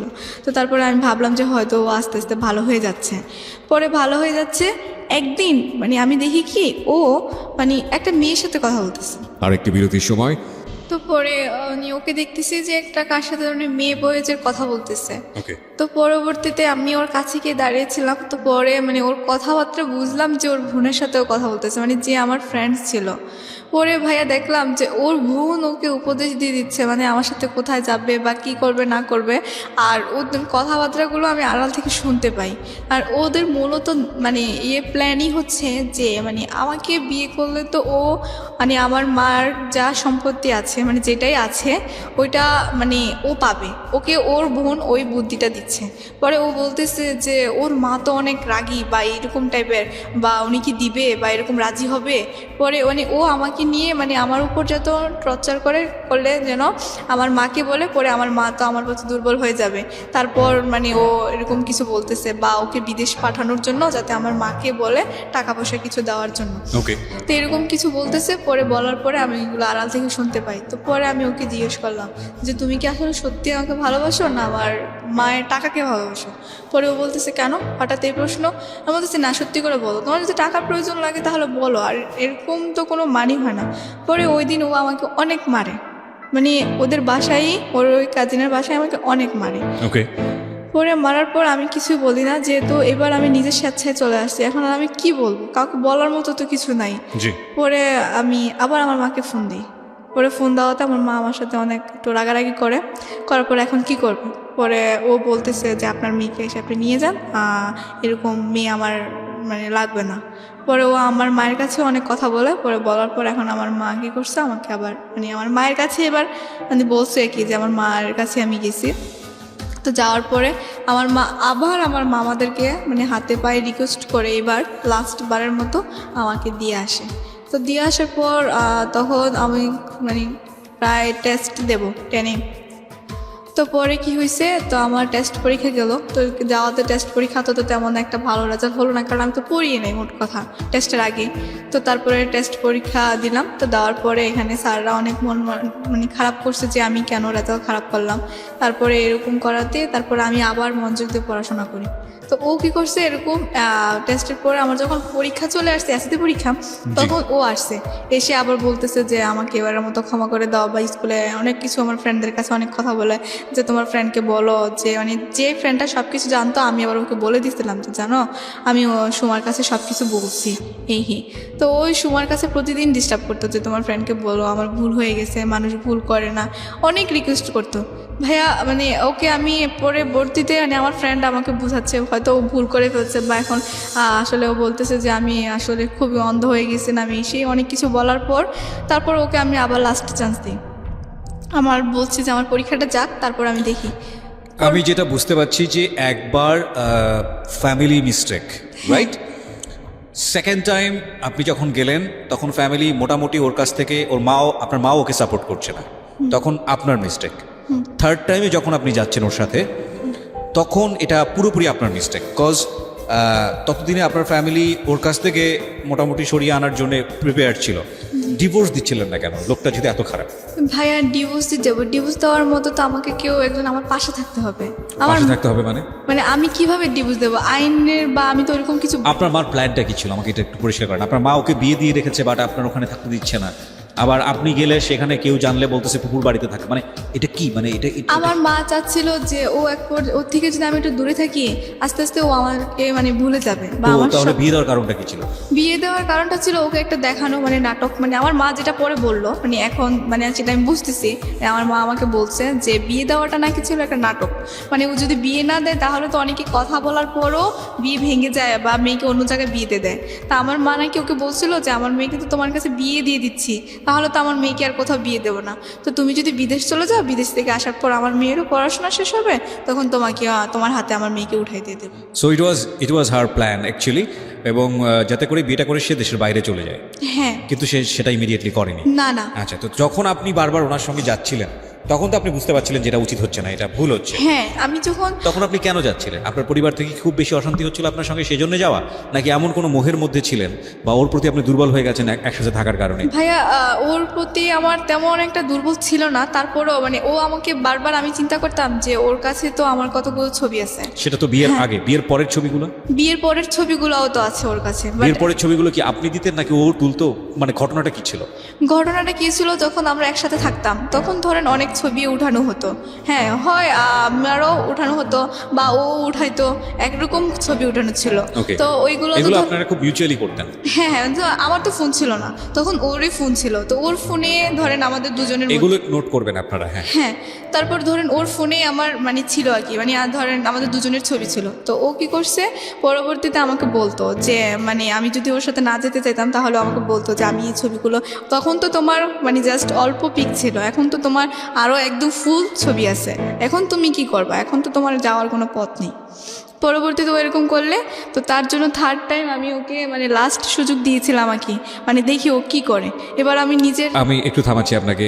প্রথম কথা হচ্ছে যে যেই ছেলেটা কয়েকটা ছবি দিয়ে ব্ল্যাকমেইল করার কারণে আপনি তার ঘর সংসার করতে বাধ্য হচ্ছেন, ইমোশনালি বাধ্য হচ্ছেন, ফিজিক্যালি মেন্টালি যত রকমের টর্চার আছে সব কিছু করার পরেও আপনি বাধ্য হচ্ছেন, এবং সেই মানুষটাই আপনি যখন ওর সঙ্গে চলে যাচ্ছেন ইমোশনালি, তখন আপনি ঘরের মধ্যে গেলে বিভিন্ন রকমের ছবি তুলছেন। এইটা একটা পয়েন্ট করার মতো বিষয় প্রিয় শ্রোতা। প্রথম কথা হচ্ছে যে হাজব্যান্ড এবং ওয়াইফ একই ঘরের মধ্যে থাকা অবস্থায় কি করছে না করছে সেটা তাদের একেবারেই ব্যক্তিগত বিষয়, কিন্তু যদি প্রেক্ষাপটটা এরকম হয় যে বিয়েই করা হয়েছে ছবি তুলে ব্ল্যাকমেইল করে, এবং বিয়েটাই করা হয়েছে যে এইরকম নুড ছবি দেখিয়ে, যেগুলো কোনো না কোনোভাবে তার বাবা মায়ের ইজ্জতে বা সামাজিক সম্মানে আঘাত করতে পারে, সেক্ষেত্রে আপনার কি উচিত ছিল না যে পরবর্তীতে যে ছেলেটার সঙ্গে আপনার সংসার আদৌ হবে কি হবে না সেরকম কোনো গ্যারান্টি নাই, যে ছেলেটা আপনার উপর টর্চার করছে তারপর আপনি ওর কাছে গিয়ে এই ছবিগুলো তুলছেন, আপনার তো সচেতন হওয়া উচিত ছিল। ভাইয়া আমি যখন এই ছবিগুলো মানে আমি যখন ওর সাথে সেকেন্ড টাইম চলে যাই, তখন ও আমাকে বলছিল কি মানে যে আমার তো তোমার সব ছবি ডিলিট করে দিয়েছি, তোমার কোনো ছবি তো আমার কাছে নাই, দেখো আমি আগের থেকে, যে বললাম না যে ও ভালো হওয়ার জন্য মানে ট্রাই করছিল, আমি ওকে বলছিলাম যে ও ড্রিঙ্কস করবে না আর মানে এরকম সব কিছু। প্রথম কথা হচ্ছে ও কিন্তু একটা অ্যাকিউজ তার করানোর চেষ্টা করছে, বাট এটা ভুল, এটা বড় রকমের ভুল, এবং ভুল থেকে অনেক বড় রকমের অপরাধ। হ্যাঁ, বয়সটাও আপনি চিন্তা করে দেখুন, ক্লাস 8-এ পড়ুয়া একটা বাচ্চা, শিশুর বয়স, এবং ওর বয়স আজকে এই মুহূর্তে 19, রাইট? তখন আপনি চিন্তা করে দেখেন 13-14 বছর বয়স, এবং 13-19 বছরের ছেলেমেয়েরাই তো বলা যেত কিশোরী বলা চলে, তারাই অনেক বড় ধরনের ভুল করে, আর সেক্ষেত্রে 13-14 বছর পড়ুয়া একটা কিশোরী তাদের ভুল করাটা তো আরও স্বাভাবিক, এবং ইমোশনালি ব্ল্যাকমেইল করা। আমি কথাগুলো এই কারণে বলছি যে ইদানিং আমাদের ভার্চুয়াল জগতে এই ছবি যেই পরিমাণ আমরা আদান প্রদান করি, বিশেষ করে পার্সোনাল ছবিগুলো, এগুলো অনেক সময় জীবনে অনেক বড় ধরনের বিপদ ডেকে নিয়ে আসতে পারে। কোনো মানুষ যদি এটা নিয়ে আপনাকে ব্ল্যাকমেইল করতে চায় সামাজিক সম্মানের জায়গাটা থেকে, আমরা অহরহ এই ধরনের ঘটনা চোখে পড়ছে আমাদের, এবং এগুলো এক ধরনের ভাইরাল হয়ে গিয়েছে আমাদের এই প্রবলেমগুলো। সরকার যথোপযুক্ত আইন করেছে, নিয়ম করেছে, এবং এটা এক ধরনের বড় রকমের সাইবার ক্রাইম। এটা আইন করার পরে কিছুটা কমেছে, নইলে একেবারে সেলিব্রিটি থেকে শুরু করে বড় বড় সেলিব্রিটি থেকে শুরু করে সাধারণ মানুষ কেউই এই ধরনের মানে ভিকটিম হওয়ার বাইরে না, ঠিক আছে? কিন্তু এটা একটা জীবনকে কতখানি বিপদগামী করে তুলতে পারে এই ভুলগুলো, এই অপরাধগুলো, সেই উদাহরণটা আজকের সিক্রেটসে। বলেন। তারপরে ভাইয়া ধরেন হুমকি দিত যে না ছবিগুলো পাবলিশ করে দেবে, হ্যাঁ ও তো তখন কেন বলতো। ভয় পাইতেন? তো তখন তো আপনার হাজবেন্ড, ভয় পাওয়ার কি আছে? না ও তো বলতো যে আমি এই ছবিগুলো পাবলিশ করে দেবো, আর কি বলতো যে মানে যে বিভিন্ন নাম্বার দিয়ে দে না, হ্যাঁ, তো বলতো যে ও আমার ফ্যামিলির নাম্বার দিয়ে দেবে ছবিগুলোর সাথে? হ্যাঁ, ছবিগুলোর সাথে, যে এই নাম্বারে ফোন দিলে ইমো পাবা, বা এই নাম্বারে ফোন করলে সুন্দর মেয়ে পাবা, তোমার নাম দিয়ে দেবো, তোমার নাম সব পাবা ওকে বলতেছে, বা ও বলতেছে যে তোমার ভালো ছবিও দিয়ে দেবো। এবং আপনারা দেখবেন যে ইউটিউবে এরকম অসংখ্য ভিডিও পাওয়া যায় যেখানে একটা মেয়ের ছবি দিয়ে এবং নাম্বার দিয়ে এই ধরনের ঘটনা কিন্তু অসংখ্য আসে, এবং এগুলো এক ধরনের সামাজিক ব্যাধি। যেই আইডি থেকে, যেই ধরনের ইয়ে থেকে এটা আপলোড করা হয়, আমার মনে হয় যে তাদের এগেনস্টে সরকারের ব্যবস্থা নেওয়া উচিত। বলেন, এগুলো পাবেন আপনারা ইউটিউবে গেলে খোঁজ করলেই পাবেন, দেখবেন যে বিভিন্ন মেয়েদের ছবি, এবং এটা ঠিক আসলেই ওনার ছবি কিনা, বা এটা টেম্পার করা হয়েছে কিনা, বা ফটোশপে কাজ করা হয়েছে কিনা, এবং ওইভাবে নাম্বার দিয়ে দেওয়া হয় যে ওনার সঙ্গে যোগাযোগ করেন, বাড়ি অমুকতলা। এটা শুধুমাত্র রিভেঞ্জ নেবার কারণে, প্রতিশোধ নেবার কারণে, জিঘাংসার কারণে যে হুমকিটা ও পেয়েছে। পরবর্তীতে তখন মানে আমি ভাবলাম যে ঠিক আছে, ও যখন আমার কাছে মানে কি বলবো ভাইয়া, ওই সময় ও একদিন আমার পায়ে পর্যন্ত এসে ধরছে যে আমাকে এবার লাস্ট চান্স দাও, আমি মানে ভালো হয়ে যাব। এটা থার্ড টাইমের পরে? থার্ড টাইমে, মানে যখন লাস্ট বার, তৃতীয়বার। হ্যাঁ, তখন আবার আমি বললাম যে একটা মানুষ আমার পায়ে এসে ধরলো, মানে নিশ্চয়ই সে হয়তো তখন ভুল করেছে, মানুষ মাত্র তো ভুল করে, আর ও এখন নিশ্চয়ই ভালো হয়ে যাবে, ওকে আমি এটা লাস্টে চান্স দিই। কিন্তু এইবার ভাইয়া মানে আমার মামার আমার প্রতি এত খুব হয়েছিল যে মানে আমি 2-1 দিন পর পর না বলে মার কাছে চলে যাই, বা এটা কি হয়তো মামারা বুঝতে পারে নাই, অবশ্যই বুঝতে পারছে, আর মামি তো আছেই ধরেন বাসায়, তো ওরা তো একটু বলবেই। তো পরবর্তীতে মামারা এটা মানে বোঝার বাকি নেই, তারপর মানে কিছু বলে নাই কি তখন আমাকে। তো আমি যখন চলে যাই তখন গিয়ে দেখি মানে সে আগের মতোই, মানে 1-2 দিন ভালো থাকে, তারপর আবার সেই হয়ে যায়। তো তখন আমি ওকে বললাম যে মানে আমার এরকম মানে আমার কি অপরাধ যে আমাকে 2 দিন পর পরে এইভাবে আনার পর। তখন ও আমাকে ডাইরেক্ট বলে যে তোর মাকে বল আমাকে বিদেশ পাঠাইতে, আর না হলে তুই এখান থেকে মানে আর জীবিত ফিরে যেতে পারবি না। ওকে, মানে এবার হলো অর্থের দিকে হাত বাড়িয়েছে। জি, এবার ও ডাইরেক্ট বলে ফেলছে। পরে আমি বলছি যে এটা কোন ধরনের কথা, যে আমার মা তোমাকে বিদেশ পাঠাবে, এটা কি কোনো কাগজে কলমে লেখা ছিল না, মানে কোথাও ইয়ে করা চুক্তিবদ্ধ ছিল? পরে ও বলতেছে যে না, তোরকে বিয়ে করাতে আমার কি পাইছি আমি বলতেছি আমার মা তো তোমাকে তোমার গলায় ঝুলাই দেয় না, আমাকে তুমি নিজে ইচ্ছাকৃতভাবে আমাকে বিয়ে করতে চাইছো। মানে তখন ওর সাথে আমি এক পর্যায়ে তর্ক করতে শুরু করি। পরে তখন তো একটু বুঝি, যেহেতু এসএসসি পরীক্ষা দিছি। পরে ওকে আমি বলতেছি যে আমার মা তো তোমার ইচ্ছে করে গলায় ঝুলাই দেয় মানে না। বিয়ের প্রায় 2 বছর হয়ে গেছে তখন। হ্যাঁ, এই অন অ্যান্ড অফ, কখনো থাকছেন, কখনো চলে আসছেন ওখান থেকে। ফার্স্ট টাইম বুঝালেন আপনি ফুহুর বাসায় আছেন, সেকেন্ড টাইম আপনি কি বুঝালেন? সেকেন্ড টাইম বুঝলাম মার কাছে চলে গেছি। থার্ড টাইম তখন তো ধরেন আমি যখন বাসায় আর মামাদের বাসায় যাওয়া হয়নি, কারণ আমার তো তখন পরীক্ষা। আপনি কোথায় চলে গেছেন? তখন একদম মানে ওর থেকে চলে আসার পর সেপারেট হয়ে আমি ঢাকায় চলে আসি, এখানে ইন্টারভিউ। ওকে, আমরা স্টেপ বাই স্টেপ যাই। হ্যাঁ, হ্যাঁ। তারপরে পরবর্তীতে কি করছে মানে ওর সাথে তখন আমার মানে কি তুমুল ঝগড়া হয়। ঝগড়া হওয়ার পর ও আমাকে অনেক মারে, মানে মারার মানে এমন মায়ের মারে মানে আমি আবার ওই যে আমার মা আর মামারা যেখানে মার সঙ্গে সেন্সলেস হয়ে গেছে ওরকম হয়ে যায়। পরবর্তীতে তখন ওর ফ্রেন্ডের বাসায় ছিলাম। তো পরে ওর ফ্রেন্ড কী করছে, আমাকে হসপিটালে নিয়ে ভর্তি করানোর পর মানে আমি ওইখানে হসপিটাল থেকে পরে আমি আমার মানে ঢাকায় যে আন্টি, ওই আন্টিকে ফোন দিই যে আন্টি এরকম আমি তো হসপিটালে, আমাকে এসে নিয়ে যান। বলতেছিস তোর কী হয়েছে? বলতেছে আমি পরে বলবো যে আমার কী হয়েছে, আমাকে এসে নিয়ে যান। পরে উনি নিয়ে গেছে, নিয়ে যাওয়ার পর আমি বলছি যে এরকম আসলে আমি তো মানে আমার ফ্রেন্ডের বাসায় গিয়েছিলাম, মানে আন্টিকেও আমি সত্যি কথাটা বলি নাই, কারণ আমার মনে একটাই মানে আমি বুঝি নাই যে আমার মা কি তখন রাগ করে বলছিল না কিসের কারণে বলছে। মানে আমার মাকে আমি যদি ওর কথা বলতে যেতাম তাহলে আমার মা অনেক বকতো। তো বাট এখন তো আমি আমার মাকে আর বলতেও পারবো না, কারণ আমার মা তো একবার নিষেধ করছে যে ওর কাছে আর যাবা না। এখন আমি গেছি, আবার ও আমার মাকে ফোন করে অনেক হুমকি দিছে যে টাকা পয়সা না দিলে আপনার মেয়েকে এই করবো সেই করবো। তারপরেও যখন আমার মার মানে একটু নরম হয় নাই, আমার মা তো আমার প্রতি অনেক রাগ। এখন আমি কি করব? পরে আন্টির হাতে পায়ে ধরলাম, অনেক কিছু করলাম যে আমি তো এরকম আমার ফ্রেন্ডের বাসায় মানে আম্মুর সাথে রাগ করে চলে আসছি, এখন কি করব? মানে আমি জানি যে আমার মায়ের কথাটা বলবে না আন্টিকেও। পরে বলাতে তারপরে বলছে যে ঠিক আছে, তুই এসএসসি পরীক্ষা দিছিস, এখন ঢাকা এখানে ভর্তি হয়ে যা, আর তোর মাকে আমি ম্যানেজ করবো, কোনো সমস্যা নেই। পরবর্তীতে ঢাকায় ভর্তি হয়ে গেলাম। আর ও ঢাকায় ভর্তি হয়ে গেলেন, চাইলেন ভর্তি হয়ে গেলেন, না না ব্যাপারটা এরকম? এসএসসি পরীক্ষার রেজাল্ট দিছে, হ্যাঁ, তখন তারপর? রেজাল্ট দেওয়ার পরে আমি তখন 4.28 পাইছি। Okay. মানে তখন তো পরীক্ষার রেজাল্ট খারাপ হয়েছিল, তো পরীক্ষা খারাপ হওয়াতে কারণ আমি পড়িয়ে নাই মোট কথা, কি পড়বো ভালোভাবে। তো পরে মানে আমার ফিজিক্স কেমিস্ট্রি বায়োলজিতে আমি সায়েন্সের স্টুডেন্ট ছিলাম, মানে ভালোই প্লাস আসছিল, কিন্তু আমার মেয়েতে গিয়ে খুব খারাপ রেজাল্ট হয়েছে একটা। আপনি এসএসসি পরীক্ষার সময় ছিলেন কোথায়? আর নানু বাসায় ছিলাম। নানুর বাসা থেকে ওই যে- পরীক্ষা দিয়েছেন? হ্যাঁ হ্যাঁ। ওকে। পরবর্তীতে কি হয়েছে, এখানে এসে মানে রেজাল্ট পাবলিশ হওয়ার পরে এখানে ভর্তি হলাম ঢাকায়। তো খবর পেলাম কি ও বিদেশ চলে গেছে। আপনি এখানে কোথায় আসলেন? ঢাকায় এসে কোথায় উঠলেন?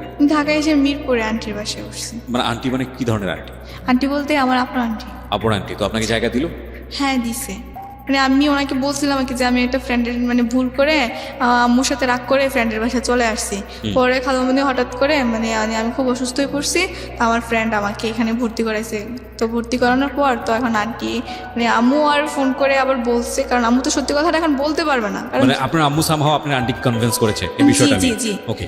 পরবর্তীতে করাতে তারপরে কি করছে, এখন আমি ঢাকায় পরে পড়াশোনা করতেছি। পরবর্তীতে শুনতে পারলাম যে মানে ওনাকে আমার মাকে প্রচণ্ড চাপ দিচ্ছে, মানে টাকা পয়সা দেওয়ার জন্য। আপনি প্রথম দিকে যেটা বলছিলেন যে আপনার মার সঙ্গে আপনার বাবার সম্পর্ক খারাপ ছিল, হ্যাঁ আপনি সিদ্ধান্ত নিয়ে আপনার মার এগেনিস্টে গিয়ে আপনি বারবার আপনার মায়ের বিয়ে দেওয়া যে হাজব্যান্ড হ্যাঁ। তার কাছে গেছেন। মানে ছেলেটার নাম কি ছিল? ছেলেটার নাম মানিক ছিল। মানিকের কাছে আপনি বারবার গেছেন। তো এই গল্পের মাঝখানে আমি কোথাও পেলাম না যে আপনার সমস্যা নিয়ে আপনি নিজে আপনার বাবার কাছে গেছেন। ভাইয়া আমি তো আমার বাবার কাছে যেতে পারি না, কারণ আমার মা আমাকে সম্পূর্ণ নিষেধ করে দিয়েছে। সো আপনার মা তো আপনার ওই ছেলেটার কাছেও যেতে নিষেধ করেছে, তো আপনি সেখানে মান নিষেধ অমান্য করে বারবার গেছেন।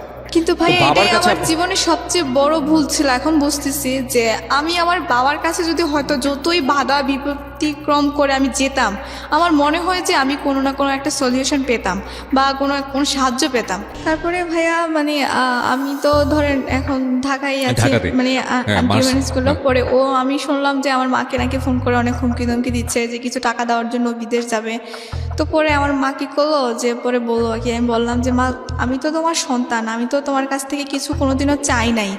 তো তুমি যদি এখন মানে আমি একটা জিনিসে চাইবো তোমার কাছে যে তুমি ওকে কিছু টাকা দিয়ে বিদেশ পাঠিয়ে দাও, কারণ এই অশান্তি আমারও ভালো লাগতেছে না, ও দেশে থেকে এরকম টর্চার করবে। আমি একটা শান্তি পরিবেশে ঢাকায় থাকি।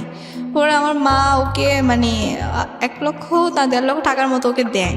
হ্যাঁ, দেওয়ার পর ও বিদেশের কাগজপত্র করে দেশের বাইরে চলে যায়। পরে চলে যাওয়ার পর ওর সাথে আমার আর কোনো যোগাযোগ হয় না। মানে ওর এরকম করে ওর বোনের মাধ্যমে আমার খবর নিত যতদিন পর্যন্ত ওর বোনের বিয়ে না হয় আর কি। ওর বিয়ে হয়ে যাওয়ার পর ওর আমার সাথে কোনো যোগাযোগ নেই, আমার ওর সাথে কোনো যোগাযোগ নেই। ওকে। তো পরবর্তীতে আমি যখন কলেজে পড়তেছি, পড়ার পরে তখন আমি একটা ফোন নিই। ফোন নেওয়ার পরে তখন সবার হাতে ফোন আছে, এখন তো কলেজে সবারই ফোন থাকে। তো আমিও একটা ফোন কিনার পর এখন ফেসবুক আইডি একটা মানে আমার এক ফ্রেন্ড খুলে দেয়। পরে ও বলতেছে, তা আমার এক ফ্রেন্ড ছিল সোহেল, তো ও বলছিল কি আমার নাম সোহেল রানা দিয়ে আছে, তুমি ওইটাতে দিলে আমাকে পাবা। তো ওকে আমি ফ্রেন্ড রিকোয়েস্ট পাঠাইতে গিয়ে ওর নিচে একটা ছেলে ছিল মানে সোহেল আরিফ চৌধুরী, আমি ওকে ফ্রেন্ড রিকোয়েস্ট পাঠাই দেওয়ার পর মানে একজনকে পাঠাইতে গিয়ে মিস্টেক আরেকজন হয়ে গেছে। তো পরবর্তীতে ও কী করছে, আমার ফ্রেন্ড রিকোয়েস্ট এক্সপেক্ট করছে। করার পর এখন দেখি কি মানে ও আমাকে হাই পাঠায়। তো পরে আমি বললাম যেটা কি, পরে 2-3 বার হাই পাঠাতে আমি হ্যালো লিখি। ছেলেটার নাম কি ছিল? ছেলেটার রিয়েল নাম হচ্ছে আরিফুল ইসলাম চৌধুরী সোহেল। আরিফুল ইসলাম চৌধুরী সোহেল, হ্যাঁ, এটা ছিল রিয়েল নাম। ওকে। হ্যাঁ। তো পরে ওর সাথে এরকম হাই হ্যালো চ্যাটিং করতে করতে এক পর্যায়ে ও আমাকে বলে যে আপনার ফোন নাম্বারটাকে একটু দেওয়া যাবে। তো আমি বলতেছি যে আপনাকে আমি চিনি না জানি না, ফোন নাম্বার কেন দেবো। তো পরে বলতেছে যে আপনার সাথে একটু কথা বলবো।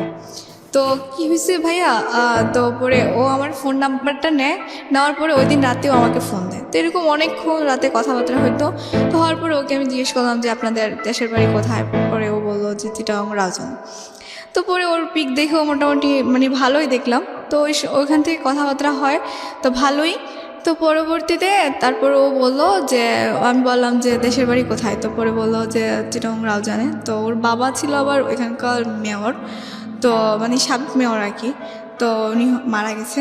তো পরে ও কী করছে, ওইখান থেকে মানে ওর সাথে আমার কথাবার্তা এক পর্যায়ে দেখা হওয়ার পরে ও মানে আমাকে বলতেছে যে তোমার ফ্যামিলি মেম্বার কে আছে বা তাদের সাথে কি আমি একটু কথা বলতে পারি। তারপরে বললাম যে আমার ফ্যামিলি মেম্বার তো তেমন মানে ক্লোজলি কেউ নেই, তো আমার নানু আছে আর আমার আন্টি আছে। সেই সময় আপনার হাজব্যান্ড? হ্যাঁ। সে কি দেশের বাইরে? সে দেশের বাইরে, তার সাথে আমার কোনো যোগাযোগ বা কোনো কোথায় কিছু- চলে গেছে? মানে আপনার হাজবেন্ড দেশের বাইরে যাওয়ার কতদিন পরে? এটা যাওয়ার প্রায় আমার ফার্স্ট ইয়ার শেষ, মানে 1 বছরের মতোই কাছাকাছি হয়ে যাবে। তো ওই সময়টাতে হাজবেন্ডের সঙ্গে আপনার কোনো যোগাযোগ কোনো নাই? যোগাযোগ নেই, কোনো ইয়ে নেই। কেন যোগাযোগ নাই? ও বলছে যে ও আমার মাকে শর্ত দিছিল যে ও যদি দেশের বাইরে চলে যেতে পারে, ওকে টাকা দিলে ও আমার সাথে আর কোনোদিনও যোগাযোগ রাখবে না। যোগাযোগ রাখবে না বলতে কি, এটা কি ফর্মালি কাগজে কলমে শেষ হবে নাকি এমনিতে যোগাযোগ অফ করে দিবে? মানে ও বলছে যে মানে কাগজে কলমে শেষ করে দেবে, কিন্তু এটা ও করে নাই। ও কি বলেছিল? মানে ও কাগজে বলেছিল যে মানে কাগজে কলমে হবে। কাগজে কলমেই হবে, মানে ডিভোর্স দিয়ে দিবে। জি। এটাও আপনার ফ্যামিলির শর্ত ছিল? জি আজকে আপনি যে বিষয়টা বলছেন, এটা কি আপনার বাবা জানে যে ওর সঙ্গে আপনার বিয়ে হয়েছিল? না, আমার বাবা জানে স্টিল আপনার বাবা জানে না? না। এখন পর্যন্ত জানে না? না। যদি জানে তাহলে আজকের অনুষ্ঠানের মধ্য দিয়ে জানবে, রাইট? জি। ওকে, বলেন তারপর। তারপর হচ্ছে যে মানে ওর 1 বছর পর হ্যাঁ, 1 বছর পর ওর সাথে আমার আস্তে আস্তে হাই হ্যালো শুরু হয়। তো হাই হ্যালো শুরু হয়। এই 1 বছরের মধ্যে আপনি আপনার মাকে বলেছিলেন যে ওর সঙ্গে যোগাযোগ করে ডিভোর্স পেপারটা নিয়ে আসতে? আমি আমার মাকে একবার জিজ্ঞেস করেছিলাম যে মা, আমাদের তো কোনো ডিভোর্স হয় নাই, তো এখানে তো ধরো যে ও যে কোনো মুহূর্তে এসে দাবি করতে পারে যে ও আমার ওয়াইফ। তখন আমার মা আবার একটা কাজ করছে কি ভাইয়া, মানে আমার যে এসএসসি সার্টিফিকেট আছে না, ওইখানে আমার বয়সটাকে একটু চেঞ্জ করে দিছে। মানে আমার জন্মসালটাকে চেঞ্জ করে দিছে। চেঞ্জ করেছে কেন? চেঞ্জ করে দিছে হচ্ছে আমার মানে 1 বছর সামনে দিয়ে দিছে। বয়স হ্যাঁ। বাড়িয়ে দিয়েছে? হ্যাঁ, না, কমিয়ে দিছে। কমিয়ে দিয়েছে? মানে যেটা জন্ম নিবন্ধনে ছিল ওটা থেকে 1 বছর কমিয়ে দিয়েছে এই কারণে, যাতে মাসটা সহ চেঞ্জ করে দিছে, যাতে আমার মা বলতেছে যাতে মানে ও পরবর্তীতে মানে না বলতে পারে যে মানে এটা আমার মা প্রমাণ করবে যে এটা ফলস ছিল, এটা আমার মার বিয়েটা false ছিল? জি, ফলস ছিল, মানে ওইটা কোনো ভ্যালু নেই। তার কারণে আমার মা কী করছে, মন্ত্রণালয় থেকে আবারও সেই সার্টিফিকেট, জন্ম নিবন্ধন বা বোর্ডের থেকে আবার সব সার্টিফিকেট আবার নতুন করে করছে। ওকে। মানে যাতে আমার মা বলতেছে যে ও তো সহসায় ডিভোর্স দেবে না, বা ও আরও যদি কোনো কিছু চায়। আপনারা দেননি কেন? এখন আম্মু কেন দেয় না সেটা আমি জানি না, বা আমি তো এরকম ডিভোর্স সম্পর্কে বা আইন সম্পর্কে আমার তো ধারণা নেই। ওকে, বলেন তারপর। তারপর বলার পর কি করছে, এখন ওর সাথে সোহেলের সঙ্গে কথা হচ্ছে? হ্যাঁ, কথা হচ্ছে, দেখা হচ্ছে। দেখা হচ্ছে বলতে? দেখা হচ্ছে, ও ঢাকায় এসে আমার সাথে দেখা করছে। কতদিন কথা বলার পরে? প্রায় 6 মাস কথা বলার। কি ধরনের কথোপকথন ছিল? এই তো হাই হ্যালো কেমন আছো, মানে ফ্রেন্ড সার্কেল একটা ছিল, কিন্তু দেখা হওয়ার পরে আস্তে আস্তে ওর প্রতি আমার একটা ভালো লাগা সৃষ্টি হয়েছে, ওরও আমার প্রতি একটা ভালো লাগা সৃষ্টি হয়ে যায়। পরবর্তীতে ও বলছে যে তোমার তো কোনো ফ্যামিলি মেম্বার কে কে আছে ভালো, মানে তোমার খুব ক্লোজলি, ও আমার সম্বন্ধে সব কিছু জানছে। Okay. জানার পর ওকে আমি সব কিছু বলছি, সবকিছু বলতে?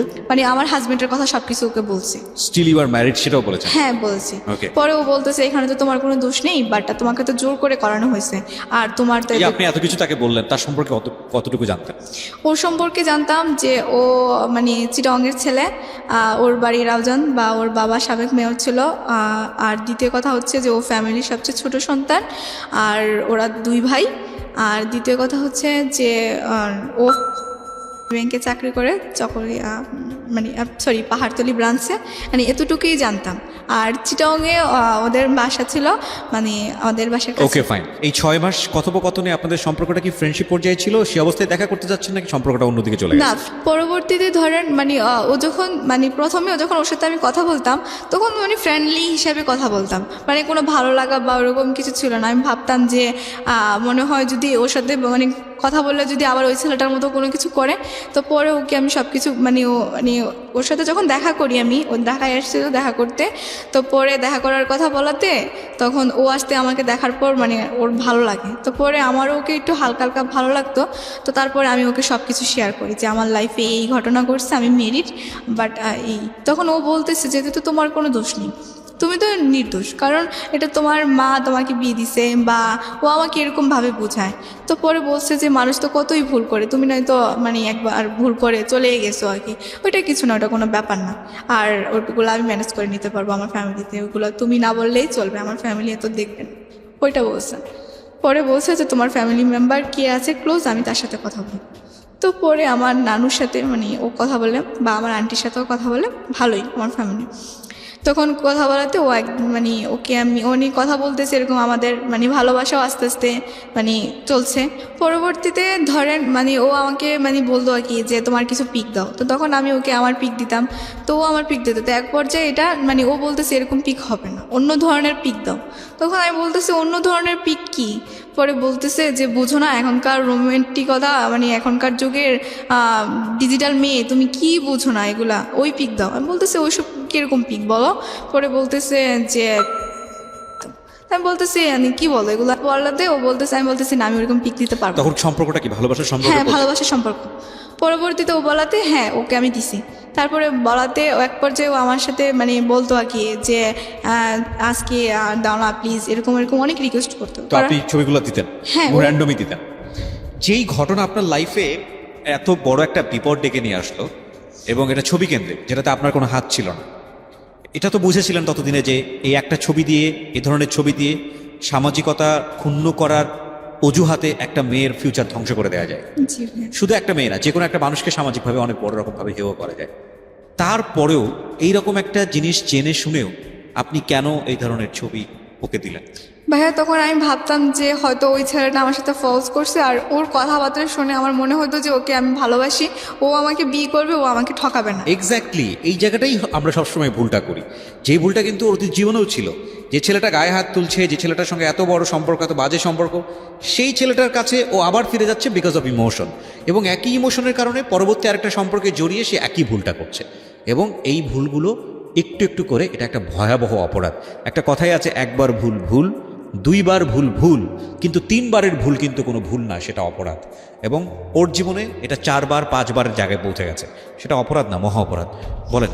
তারপরে এরকম ছবি আদান প্রদান করা হতো।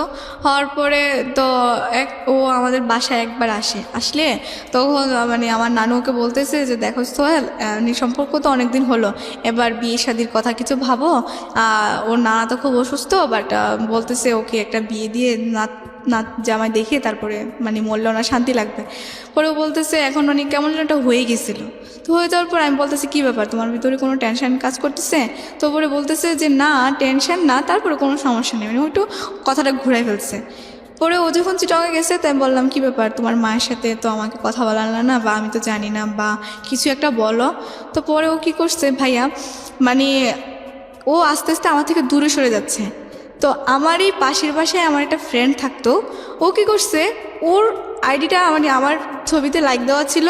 তো পরে কী করছে, ও আমার ওই লাইক থেকে ওর আইডিটা নিছে, নেওয়াতে তারপর ওর সাথে ফ্রেন্ডশিপ করাতে যেই ছেলে কি বলতাম, যারা আমি এত ভালোবাসলাম, সে ঢাকায় ওর সাথে দেখা করতে এসে একসাথে এমনও কিছু ক্লোজ ছবি আমাকে দিছে, যেগুলো দেখার পর আমার নিজেকে আমি আর কোনো কন্ট্রোলই করতে পারতেছি না। বিষয়টা কি হয়েছে আমাকে আরেকবার একটু বলেন, I am not clear actually.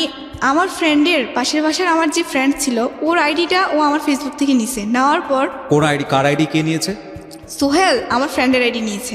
আচ্ছা, ফেসবুক থেকে নিয়েছে। নেওয়ার পর ওর সাথে সম্পর্ক করছে, আবার করার পর সেটা আমি জানতাম না। সম্পর্ক মানে কি, একদম ফ্রেন্ডশিপ? না, ভালোবাসার সম্পর্ক করে ফেলছে।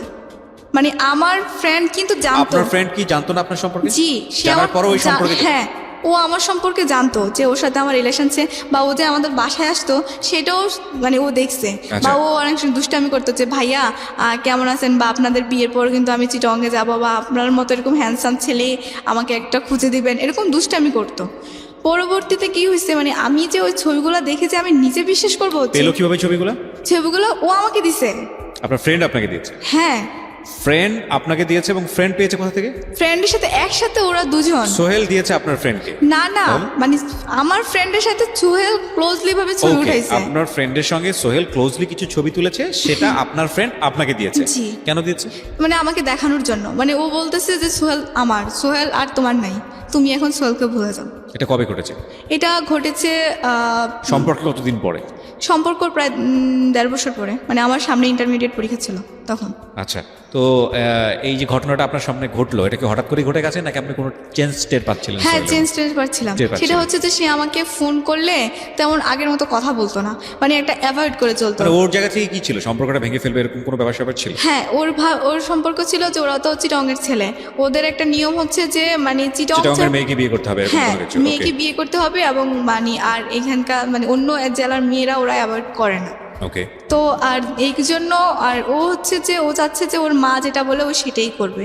হ্যাঁ, তো আমি বলছি যে তোমার মায়ের সাথে তো আমি একবার এই কথাটাও বলছিলাম যে আমি কথা বলি আন্টির সাথে, যদি আন্টির আমার ভালো না লাগে তাহলে আর কোনো দরকার নেই। তো পরে ও বলছে যে না, প্রথমে আমাকে বুঝাইতো যে আমার মার ভালো লাগবে এসে।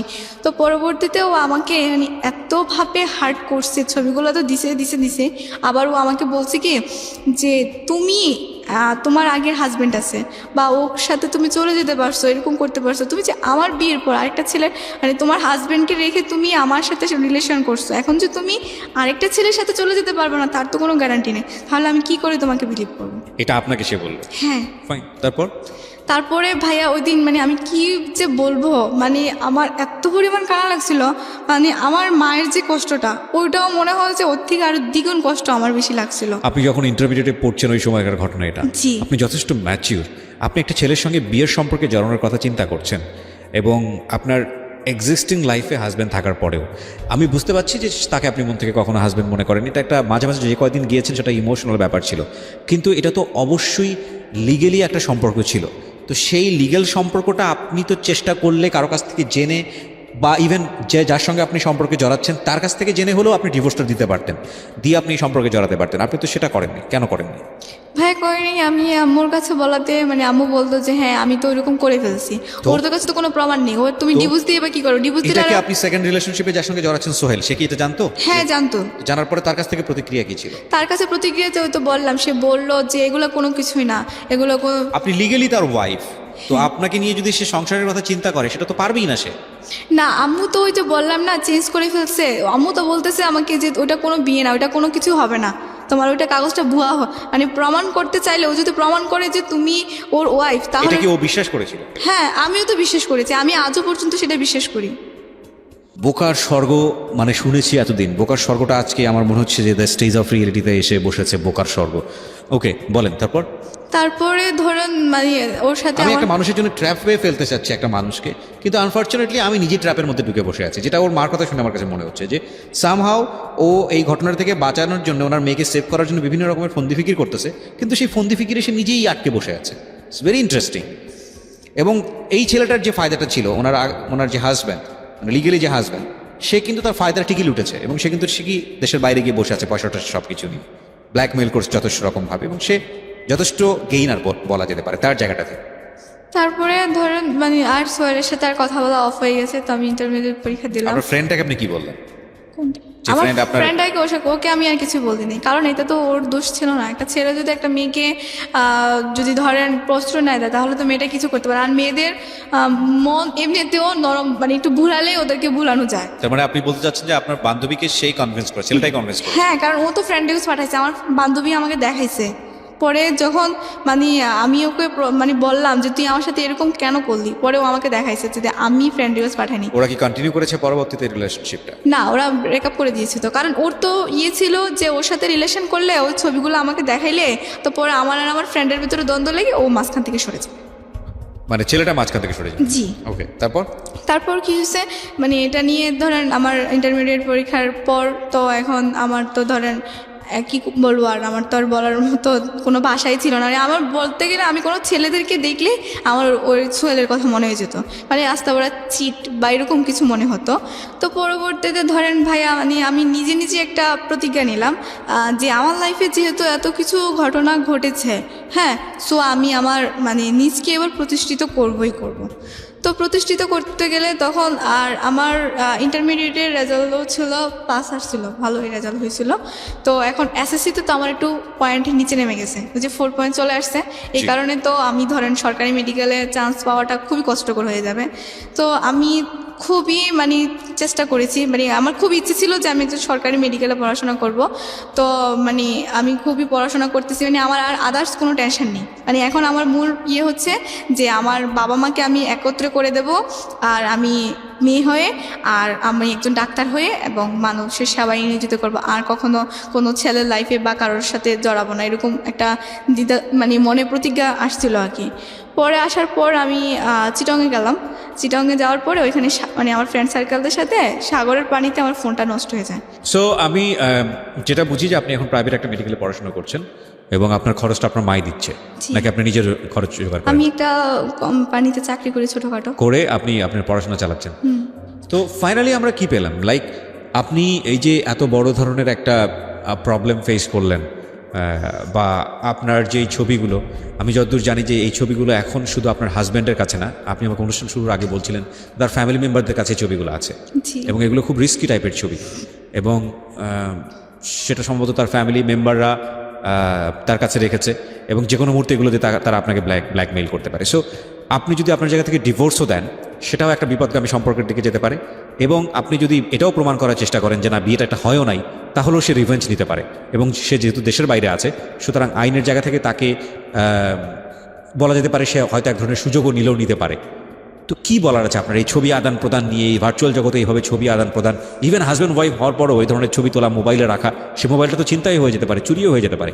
কি বলার আছে? আপনি তো নিজেই একটা আগ্নেয়গিরির মধ্যে আছেন এখন, সব কিছু বলতে গেলে সামাজিকতা জায়গাটা থেকে।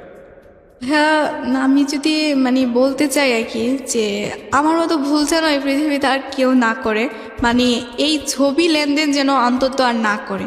মানে সে তোমার যতই বয়ফ্রেন্ড হোক না কেন, কারণ যদি বয়ফ্রেন্ডে যে যদি তোমাকে সত্যিই ভালোবাসে, তাহলে কখনো তোমার দেহ যাবে না বা তোমার এরকম নেগেটিভ ছবি যাবে না, আর তোমাকে মন থেকে ভালোবাসবে। আর যারা মন থেকে ভালোবাসে তারা কখনো দেহ চায় না। সো আপনি যেটা বলতে চাচ্ছেন যে এই ধরনের ছবি আদান প্রদান করা থেকে একেবারে বিরত থাকা উচিত। ইভেন আমি বলতে চাই যে if it is with husband and wife, যদি হাজব্যান্ড ওয়াইফের মধ্যেও ব্যাপার হয়, তাহলেও আমি বলবো যে please do not do this.